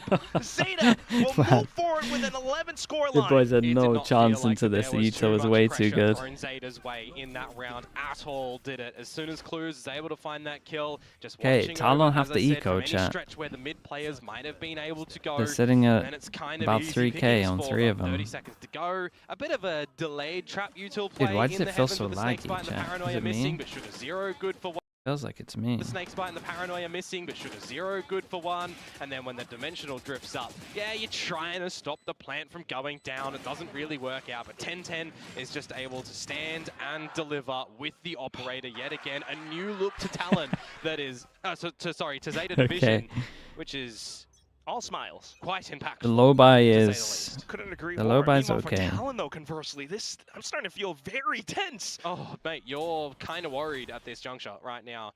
A bit of a half buy from them. If they drop it, it's 2 map points and series points to Zeta. And that's Talon's playoffs gone. Hence buying up quite a bit in this round. Will it pay off though? Talon. Yeah, it should be. Should be everything, Sonya. Primi will capitalize. That could be an open A site now. But the Rolling Thunder, quick on the draw from XDL, flushes them over into Shota, who pushes up with a Vandal. Oh my God. Primi trying to dance around, but this ult was incredible, and they got info on the last. A broken Talon. Bent but not broken. Damn, bro, nice shot also. 2 chances. Talon gets us a full buyout, but that was great breach ult. We went from rough breach ult over towards A into round-winning breach ult into Vence. They have been pulled 6 feet under there, and I've got to say, that was a went flying. He nearly flew over the crosshair so he didn't see him. It was almost insane. An operator shot missed out. You think in the 4 versus 3, oh, there's an opportunity just here for landed Talon next to him. Pilfer away around, but just great utility usage from Zeta as they will find themselves on map and series point. And I'm expecting the timeout here from Talon, and you need to come out with a great decision for these next 2 rounds here to push us. Some big rounds right here. Scenario. It's gonna need a bit of something drastic, something that will really push them ahead. Certainly feeling a lot of pressure on their shoulders right now, Talon. Yeah. Meanwhile, for Zeta, I mean, no offense, right? But is this really Zeta that we're looking at right now? They're looking so coordinated, incredibly sharp, and quick on the reactions as well. Yeah, I mean, maybe just maybe, I'm gonna give the man the fuel here, aren't I? Paper thin. What do you know? Yeah. No, Zeta are performing really well in this series. They are they looking have good. Absolutely come prepared, and they are playing with some great elements. This is an insane B lockdown. Some great adjustments, some great calls, not scared in the duels as well. Give me the 2022 flashbacks. So let's see what Talon have come out with from that timeout. Nothing too aggressive from them. I'm seeing a bit of a shift from Zeta too, by the way. Poison Cloud in mid, where we've seen Talon look to get a lot of control, a lot of information to try and then pivot towards these sites. This time, you're not going to be able to do that as easy. Not to mention just the fact that they've got money, so Zeta happy to investigate a lot of portions on the map. 10-10 right now in that op. Oh, this is a really dangerous angle. It's a good angle for him, though. They walk into it, and that's going to be a punish! Not tradable, Quack! Blindside, Primi trying to hide across. You have a TP, mate. He does this a little bit though, where he like wins the round and then gives him away back in because Primi sees him earlier. The open angle sees the gun barrel, but what can you do around this? Sneaks under. We do have a little bit of a meanwhile they exec over towards B, and this is the spike, and it's somehow just into a 1v3 to save him. This guy's 45 HP. It should be it. 45 HP. I mean, it is it. For the plan in a 3 versus 1. Planting a little bit shallow as well. The snake bite. They got good util as well. Solid off angle. Damn, nicely done from Zeta. 2-0. I hate to say it, but that's going to be it for Talon currently. In this week, at least, Zeta looking completely reinvigorated. And I think it's out of Talon's hands now. Across the series with a 2-0 win and a 13-10 scoreline on the final map. Yeah, this time the dominoes won't fall back in Talon's favor after dropping the first map to Sugar Hero, this was for sure a Sugar Hero performance. He was insane over towards B. 10-10 did great though. He won him a good amount of rounds. I still think he lost him a good amount of rounds as well, but the chances for he won them them to more. still be able to get in towards playoffs are going to be on their next series. Again, they're in a situation where the ball is in their court. They're not waiting for another team's, victory win conditions. They just have to beat T1. There's a really good chance. I mean, things have been completely shaken up They because just have to beat T1. Wait, already, Sonia? That's wow. Thanks so much. Just unbelievable. I'll actually record the video this time. Sides, but this is a really new look to Zeta Division. I mean, you got Sugar Zero, and he was truly the Shadow Monarch alongside a Shadow Army on this map of Split. Yeah, I mean, 10-10, he was certainly a creepy soldier in this one, a vital piece from map number 1 coming over. Still had elements map number 2, but it was the team as a collective. Zeta Division, still taking pictures, but I am here waiting for my post-match interview. So Talon need to either beat T1 or they have to hope that Zeta beats Nongshim. Congratulations. Because then they would win the head-to-head. 텐텐 선수 안녕하세요. 인터뷰 만나보겠습니다. 박수 That's it. They got 2 options. 10 out of 10 plays from 10-10. New phase here with Zeta Division. And this was a very much needed win for Zeta, and you played such a huge role in bringing it home today. So what is that first day, first win here in Pacific like for you? 10점 만점에 10점이라는 얘기가 엄청 많이 나오고 있어요. 첫날 퍼시픽을 조인해서 데뷔전에서 승리를 팀을 위해 이렇게 가져왔는데 첫 승리, 첫날 기념 승리 소감부터 들어보겠습니다. 우선은 뎁 선수 대신해서 갑자기 들어와가지고 연습 기간도 적게 해갖고 좀 불안감이 없지 않아 있었는데 팀원들이 저 하고 싶은 거 다 하라고 믿어주고 그래서 이겼던 것 같습니다. I was stepping in for Deb, but I did have a lot of pressure because we didn't have enough time to really get fully adjusted. But my teammates were like, "Hey, just do what you need to do," and I think that's why this win means so much for me. And I was going to ask you about like the pressure and a little more in-depth story from you on that joining on such a limited time. 안 그래도 말씀해주신 것처럼 시간이 여유치 않았을 텐데 부담감도 긴장감도 꽤 크셨을 것 같았거든요. 좀 그래도 오늘 긴장한 모습은 별로 안 보였던 것 같아요. 지금 인터뷰 때가 더 긴장되는 것 같아요.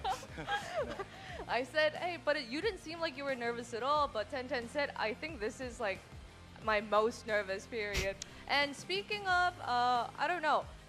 Until now, we had the Valorant brothers, the Susanto brothers, but with you now here, we have the Kim brothers as well. Which is the superior brother pair, may I ask, 1010? 지금 현재까지로는 발로란트 형제는 수산토 형제가 자리하고 있었거든요. 하지만 1010 선수의 합류로 이제 김 형제가 등장했습니다. 1010 선수, 어느 형제가 더 강한가요? 당연히 동생 쪽에서는 포세이큰이 좀 더 위인데 형은 당연히 우리 형 메테오가 최고인 것 같습니다. I think with the younger brothers, I think Forsaken has the upper hand, but when it comes to the big brothers, Meteor is the superior one. All right, thank you, 1010. Congratulations. I'm a guy. We have Zeta Division fan meet and greet, so make sure to show your love there in the lobby for everyone who's here. 오늘 제타 디비전 팬 미팅이 있다고 들었습니다. 가서 팬분들 많이 만나보시길 바랍니다. Good answer. Yeah, it was a really good answer to be fair.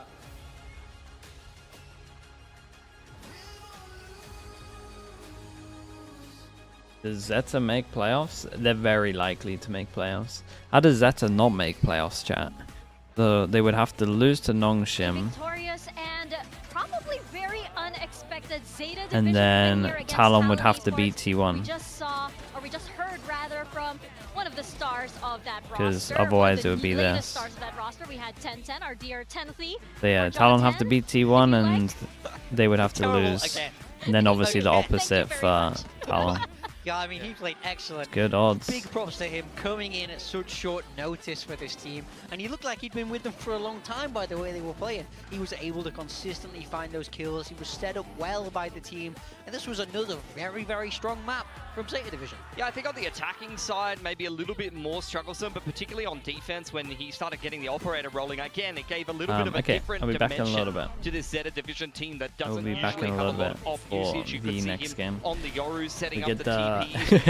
We get the 0-3 teams. We got PRX against DFM. But overall, fantastic game. And I think the standout for me on Split was definitely Sugar Zero, who technically it's still doable for both the teams. Later on, but it was a very well-rounded performance from Zeta Division today. They looked really there's switched 2 out on. of 3 teams that have to qualify. So this group is chaos. We've got 3 teams at 2-2, some with a head-to-head against each other. And next week, Zeta and Nongshim, who are both at 2-2, will play each other. And Talon, after losing this game, have got 15-20 minutes, roughly. to try to get to 3-2. That's a tough game. This is just craziness from here on. Gotta go after every map. I just walk around. Absolute madness, and we might Sit not down even too know much. what is going on until the Kill the matches bunnies. actually themselves.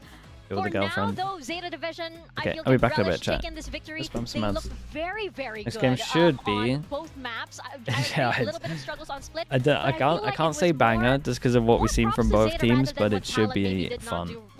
Right? I feel like they couldn't just get their momentum up, but Zeta Division, it was just synergy all across the board, which I am very surprised to see, especially with 10. High stakes, yeah, it's high stakes. At the last minute. Yeah, I think this map especially was not a bad map from Talon. I don't think that they, made huge glaring mistakes, but I felt like Zeta were able to exploit what little mistakes that they did find, and I think the Zeta's individual level were able to kind of push them over the line in this game.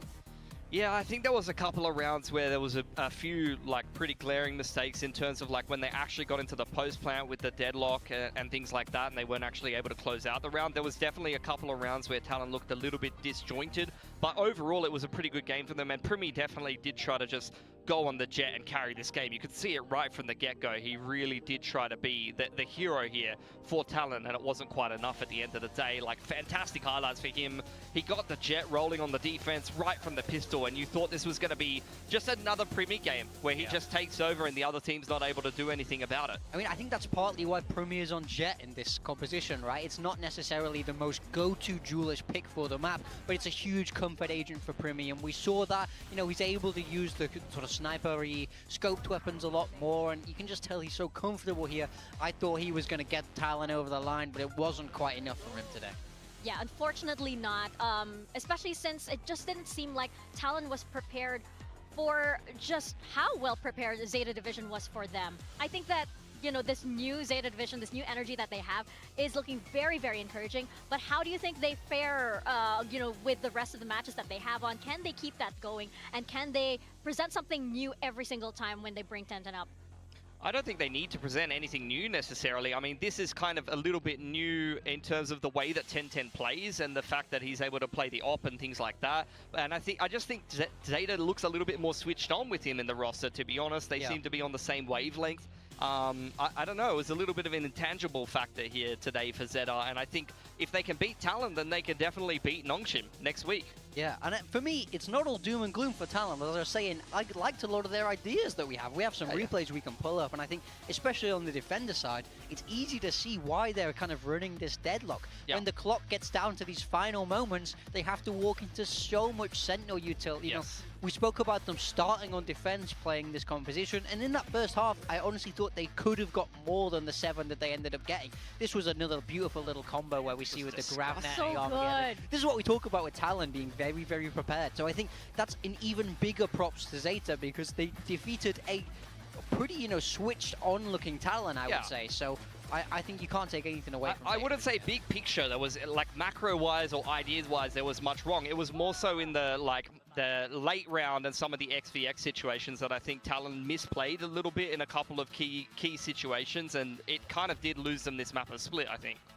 Do you think it was maybe nerves that got to them? Do you think it was perhaps them, you know, being shaken because there was a lot of pressure on them to win this particular series? I think you could maybe say that for Thai. Like, this has been one of his more kind of underwhelming performances. He is a rookie here, and this was an important game for Talon to win. But on the flip side of that, he's had some fantastic games. I think that is just the nature of bringing a rookie into Pacific up from the academy team. He can really show his potential and have some great games, but it's not surprising to see some of these rookie talents go missing. They just haven't built up the experience yet and the consistency and the resilience that they need. I mean, if we want to talk about the flip side of that, Sugar Zero, a much more experienced player here in Pacific. This was a straight-up Omen diff. Like, I mean, unbelievable. He played so good this game. He was consistently getting these multi-kills, able to lock down the site so efficiently on that defense. It was a real joy to watch. Yeah, the defense, I mean, this is what got Zeta across the line, and you could see that Talon was starting to get things rolling. They were up 10-9. You could see them front-running a little bit here on attack. You know, this game was very much hanging in the balance,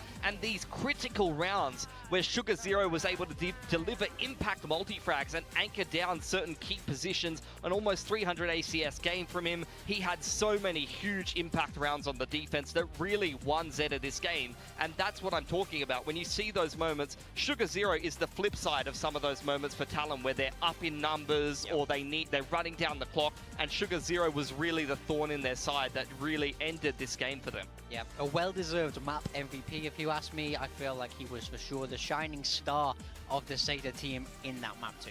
And bringing in that experience, that veterancy on the side of Zeta, right? He's always been, I would say, maybe the unsung hero for Zeta Division, but so he might not exactly pop off in the first map, or he might not have the flashy plays, but when you need him the most, that's when he comes online. And that's exactly what was happening, as you mentioned, as Talon was getting some momentum in. Suddenly, it's Sugar Zero turning into, we were saying it earlier, Sugar Hero. Yeah, on one side of the map, you've got a Yoru, you know, with the TP up or the operator, and you can't really push into that. And on the other side, you got Sugar Zero, who's playing an Omen masterclass. And whenever you see a really good Omen player that's feeling it, it's so entertaining. The paranoia TPs, the way they play around their own smokes, especially given the fact that you've got a Teo breach comp. Positionally, if that player is really feeling it and calling the utility around himself to be able to actually lock down those site pushes, it's just so beautiful to watch. MVP, I mean, we could have picked a couple of people. Sciuta had a really good first map, but I want to give it to 1010 because that's his rookie debut. Almost kind of reminds me with that Lotus performance of the first game that I watched Hyunmin in Pacific on Lotus, and I was like, man, this guy's feeling it. And that's the same vibes that I got from 1010 on the Neon on Lotus. He was feeling it. He was aggressive. He was getting in the face of Talon, and he has no reason to just roll out the gates with this performance, but it really did turn a couple of heads today. Yeah, no, I agree with you. He kind of came into this with no expectations. ZETA are a team, you know, none of us on this couch apart, you know, Will Paperthin managed to, but none of the rest of us managed to predict them. So none of us in our right mind. he didn't have a lot going for him, but he really lit up the server today. This is so frustrating because it's like he was one brave enough to go, no, I will go on and predict for ZETA and predict for DFM, and it pays off for him, at least in this first series. And then when I try and, you know, walk the less popular path, it doesn't pay off. I'm just not that person. But congratulations to you, Paperthin, on that. I think everybody here was surprised, but hey, I mean, ZETA Division, much well deserved. Of course, this isn't the only series that we're going to be talking about. We have another SEA versus Japan team coming right up. It's going to be DFM versus PRX right after this really quick break. Don't go anywhere. We'll be right back.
Red Bull gives you wings. Red Bull gives you wings.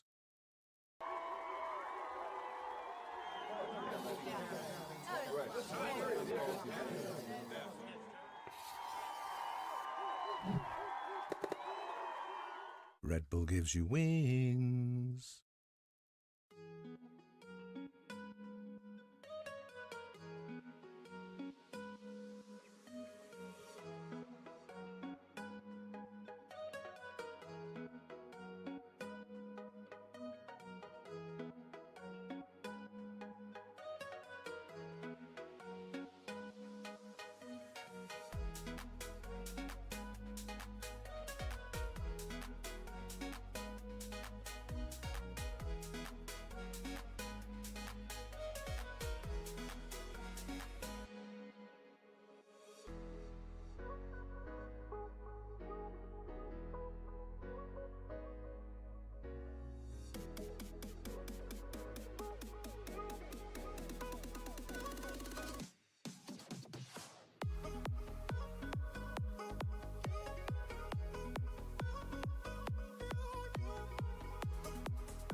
Welcome back to VCT Pacific. We are on to our second series of the day. It's going to be DFM versus PRX. And currently, DFM, they haven't won a single map in Stage 1 so far. Their last win was the very memorable one versus PRX in kickoff. Yeah, I turned a lot of heads. It made a lot of people also scratch their heads when that series unfolded. It made me cry. It made an entire region cry, including Mika, which, you know, she's an ugly crier, so you don't know what's... It's true. Hopefully that isn't going to happen again today. Either Mika or Paper Team will be crying after today, because both of these teams are 0-3, and if you lose this game, you are out. And especially if you didn't manage to get yourself many points in kickoff, then that's going to be a very bitter pill to swallow heading into Stage 2. For sure. It's very hard to forget what happened the last time these teams faced off against each other. And, you know, this new chapter, I guess, for PRX. I mean, the PRX we all know and love, they were the way they were for a very, very long time. In fact, you might say with how fast the tides in the VCT ecosystem like ebb and flow, we're quite lucky that this team kept their identity for so long, but 2025 Valorant is just different. Yeah, I mean, this team has been through so many ups and downs together.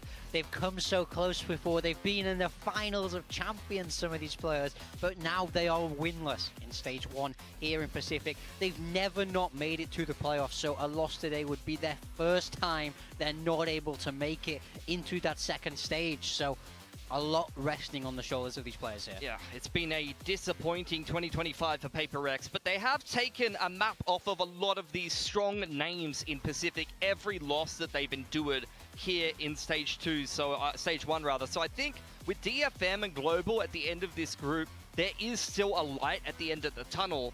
But it really is up to PRX to rise to the challenge after taking so many punches through kickoff and now Stage 1. They have to show a lot of resilience. They have to show that championship mentality and pick themselves up here. Definitely, and a lot of it rides on how they'll be performing today. Because, you know, looking back at, again, the PRX that we know and love, flashback to a year ago, they won Stage 1.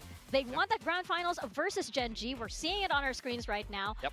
And a lot of fans are wondering when this glory will return for this team. Yeah, even Gen G, I mean, they're in a very different circumstances than they were at this time last year. So it is a very different position to be in for PRX. And I think they just need to, and the fans as well, need to reserve their expectations, because this is a rebuilding period. They've picked up a new rookie player in Patman. And I think that they are trying to discover what style works for them in this meta, because their patented style, you know, funnily enough, hasn't really been something that they've been going to, despite the popularity of Duelist in the current meta. But it's not the same kind of double Duelist that they used to play, really. You know, I feel like the double Duelist of the current day is a very kind of organized situation where you're either playing a Yoru or a Neon as a pseudo-initiator a lot of the time. You're not playing that Jet Rays burst double Duelist with the Sky that they used to play. Yeah, very true. And if we look back to a year ago for DFM, things were not much better than they are now. I mean, DFM has historically had a lot of trouble here in Pacific, very, very rarely managing to find their wins, so they need to re-find some footing. Definitely. I mean, I feel like right now, things are really not going the way of DFM, and I mean that in more ways than one. I mean, you think about it. You have this double Duelist meta, right? You have DFM that seems to be jailed with having the Mei strategy as probably the only one that they've been going full out with. You got rid of Abyss, and then you got rid of Art's favorite spot on Ascent, right? What more do you want? Why don't Riot want Japan to win? It's DFM! Taking everything. I'm glad that you mentioned it, though. Like, Abyss has been by far their most successful map, and it's a big reason why they did so much damage in kickoff, and it really has not been the same since that went out of the map pool. I think the style that they really like to play, that looked the best for them, really was that kind of classic Ascent meta style, where you're putting Mei on a Jet, you have, you know, Akame on something like a KO, Art can play a Sova or something like that, GN looked the best on Omen, I think, of every agent, and then you've just got Jinbun playing a Senti. It fits their roster, but the current meta doesn't really adhere to playing that style very often at the moment. Yeah, I have to agree with you. I mean, I think they need to find a way to incorporate what was working for them. On the other side, though, we have Petman coming into this PRX roster. Yeah, and as you say, unbelievable debut from him. There's a reason he's in my Build Your Own team. You know, I couldn't leave this guy out after what he was able to put up against Boom, which we know are an incredibly serious team here. So I think if that performance is anything to go by, he's looking to also have a big performance. Oh yeah, he is Vengeance, he is the Knight, he is Patman. He was very, very consistent. I can't do the voice. That's as far. I'm Batman. I'm Batman. with a British and Aussie accent. That didn't even sound British. That sounded like it sounded exactly like Batman. That's why. It's like Morgan, European Batman. You're revealing your alter ego here. But yeah, he back in the Philippine Challengers, you know, we know him as the player that's been the most improved player in the span of time that he was playing. He was constantly impressing everybody. So for him to be a partner for Mindfreak, I say partner, not replacement, partner for Mindfreak.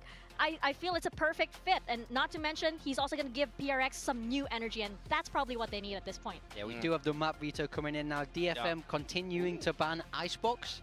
And yeah, Ascent is an interesting one. Yeah, I mean, Icebox and Haven going out. PRX have been banning Haven for a while, and then Ascent is an interesting pick. PRX did beat Boom on that, but it was with a very specific game plan, and they 10-2'd them on defense by running at them with that init style. I don't know if that's necessarily going to work against what DFM's bringing on this map.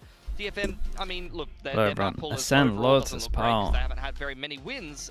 Lotus, they're 0-4 on at the moment. I don't really like their roles on it, and that's going to be PRX's pick. And then PRX kind of looks alright at Ascent. I think they might be okay with that. This is historically DFM's best map.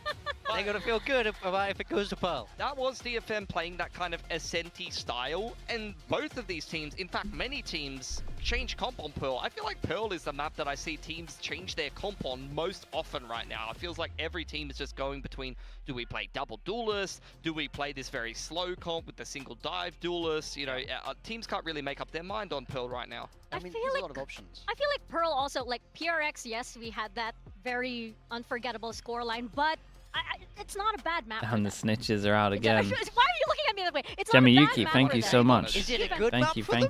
Even Alex It's kind of a while ago though. Thank you so much, Jamiki. I appreciate it. 2 gifted. Thank you for doing that, mate. Been unlucky? Okay, I mean, I think Alex might be a biased party in asking are they good or not at Pearl. Like so this is interesting. So DFM obviously pick Ascent. It's been one of their better maps in terms of how they're looking. PRX actually look kind of nice on this map, which is rare. And then we had PRX, third map. Choose between Pearl or Fracture. Fracture historically looking like their best map, I would say. And they banned that for the Pearl, which has not been going well for them. Which means they've been cracking it hard, you would imagine. They did concede this map the last time that they played it. Triple Initiator. And they were playing triple init. They had Jinpung on a fade. Why would you do my man like that? Just put him on a Senti, please, for the love of God. I have to agree with you. Can DFM win a map here? Oh, for sure, dude. They can win this. They can win this. Love their Ascent when we this is a close game. So I would like to see some little changes here and there. This is my biggest gripe with DFM at the moment, is the style and the roles. And this is an example of it, but Lotus is an example of it as well. They've got art on the Omen instead of on an info init or something like that. And I don't like the roles on that map either. So again, if DFM don't change their comps and their roles, and they continue to lose, can PRX win here is the real question. I mean, they can win here too. Someone's got to win. Look at these two teams, and it's just polar opposites with regards to how they play, right? You have definitely the Pearl choice is interesting if we get there. Very much lock their players into certain roles, inflexibility, if you will, and you have ultimate flexibility, almost to a fault on the side of PRX. So what are we seeing here? Are we seeing Paperthin with another? Paperthin goes. I mean, he can't get both right. He goes for another one. Surely not. Surely. I mean, I'm feeling more confident in this prediction than I was in the Talon prediction. I feel like PRX have actually looked okay, even in the games that they've lost, and they've played the top teams in the group already. They have. I feel like this game is PRX's to lose, but you never know with this team because nothing seems to be going their way at the moment. But surely 70% of you at home agree, so yeah, who knows? Fingers crossed. It was the same thing last time. Wood. I know. I feel like I'm going to curse them in some way, but I'm much more confident in this PRX prediction.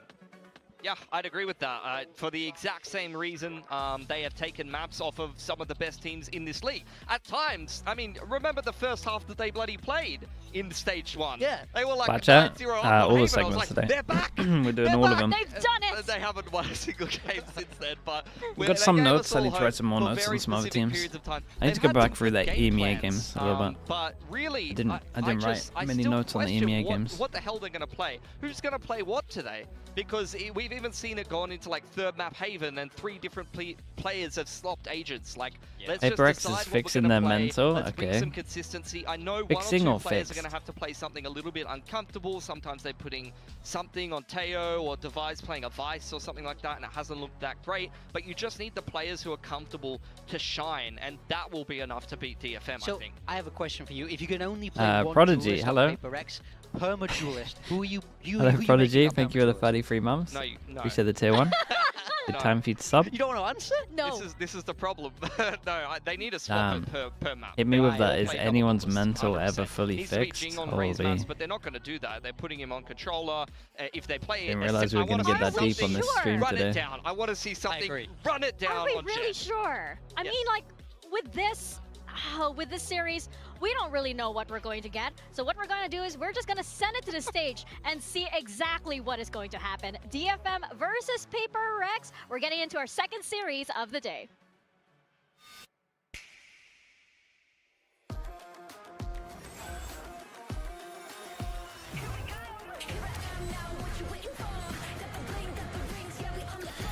Well, Michu was co-streaming the Zeta game. He said they had a 100% win rate on Icebox and scrims.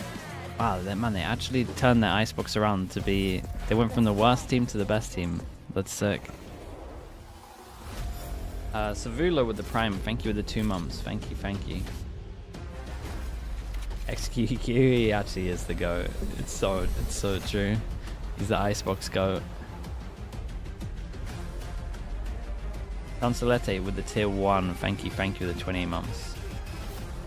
PRX win or DFM fast map or both?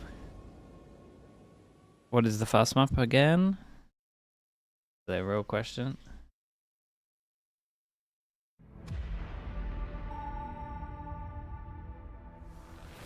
Then, this is. Did you ask me the question on the hardest map to predict? Because this is DFM's best map. Dude, I'm telling you, I'm so laggy today. Why?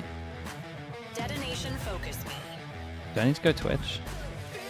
It's been a rough stage for both of these teams so far, but for DFM, winless still, but even though kickoff showed that they can be a team. Wait, no, okay, it's a stream. This team, with She's still May talking. at their core, they have beaten PRX once before. Can they do it again? Yeah, I mean, that memory of the last time these two teams faced will be living in these DFM players' heads. It would have been such a great moment for them, but now things have gone downhill since. They need to recapture that magic, upset the Giant once again. Yeah, it's not me. That is It's not me. Big Tyrannosaurus Rex that we are seeing perhaps make a comeback. We are not sure yet because still they are winless as well, right? It's a very crucial match for PRX, but come on, backs against the wall. That is nothing new for PRX. Many have felt that perhaps W Gaming might be running low on fuel, but can this new chapter of PRX How many times have I bring them called back my to the girlfriend level chat this that month? the world knew them by? Don't think I have. I'll ask her. I'll ask her when she's you wouldn't have considered next of to- the classic I don't think I have PRX, this but month. It is something that looked very good for them against one of the best teams in the league, against Boom. They played a lot of the top teams in the league so far and made them look model on certain maps, so they know that they can still be a championship contender. It's just about solving some to be of fair, these complicated role we're not even issues halfway and through bringing the some more month yet. consistency. Yeah, that's what they need, and we are, with the addition of Patman, we It resets are every month. starting, well, I think in theory we should be seeing some more concrete roles from them. Patman is that solid initiator player. That's what I need to see from them. Find your footing here in Pacific, find some consistency.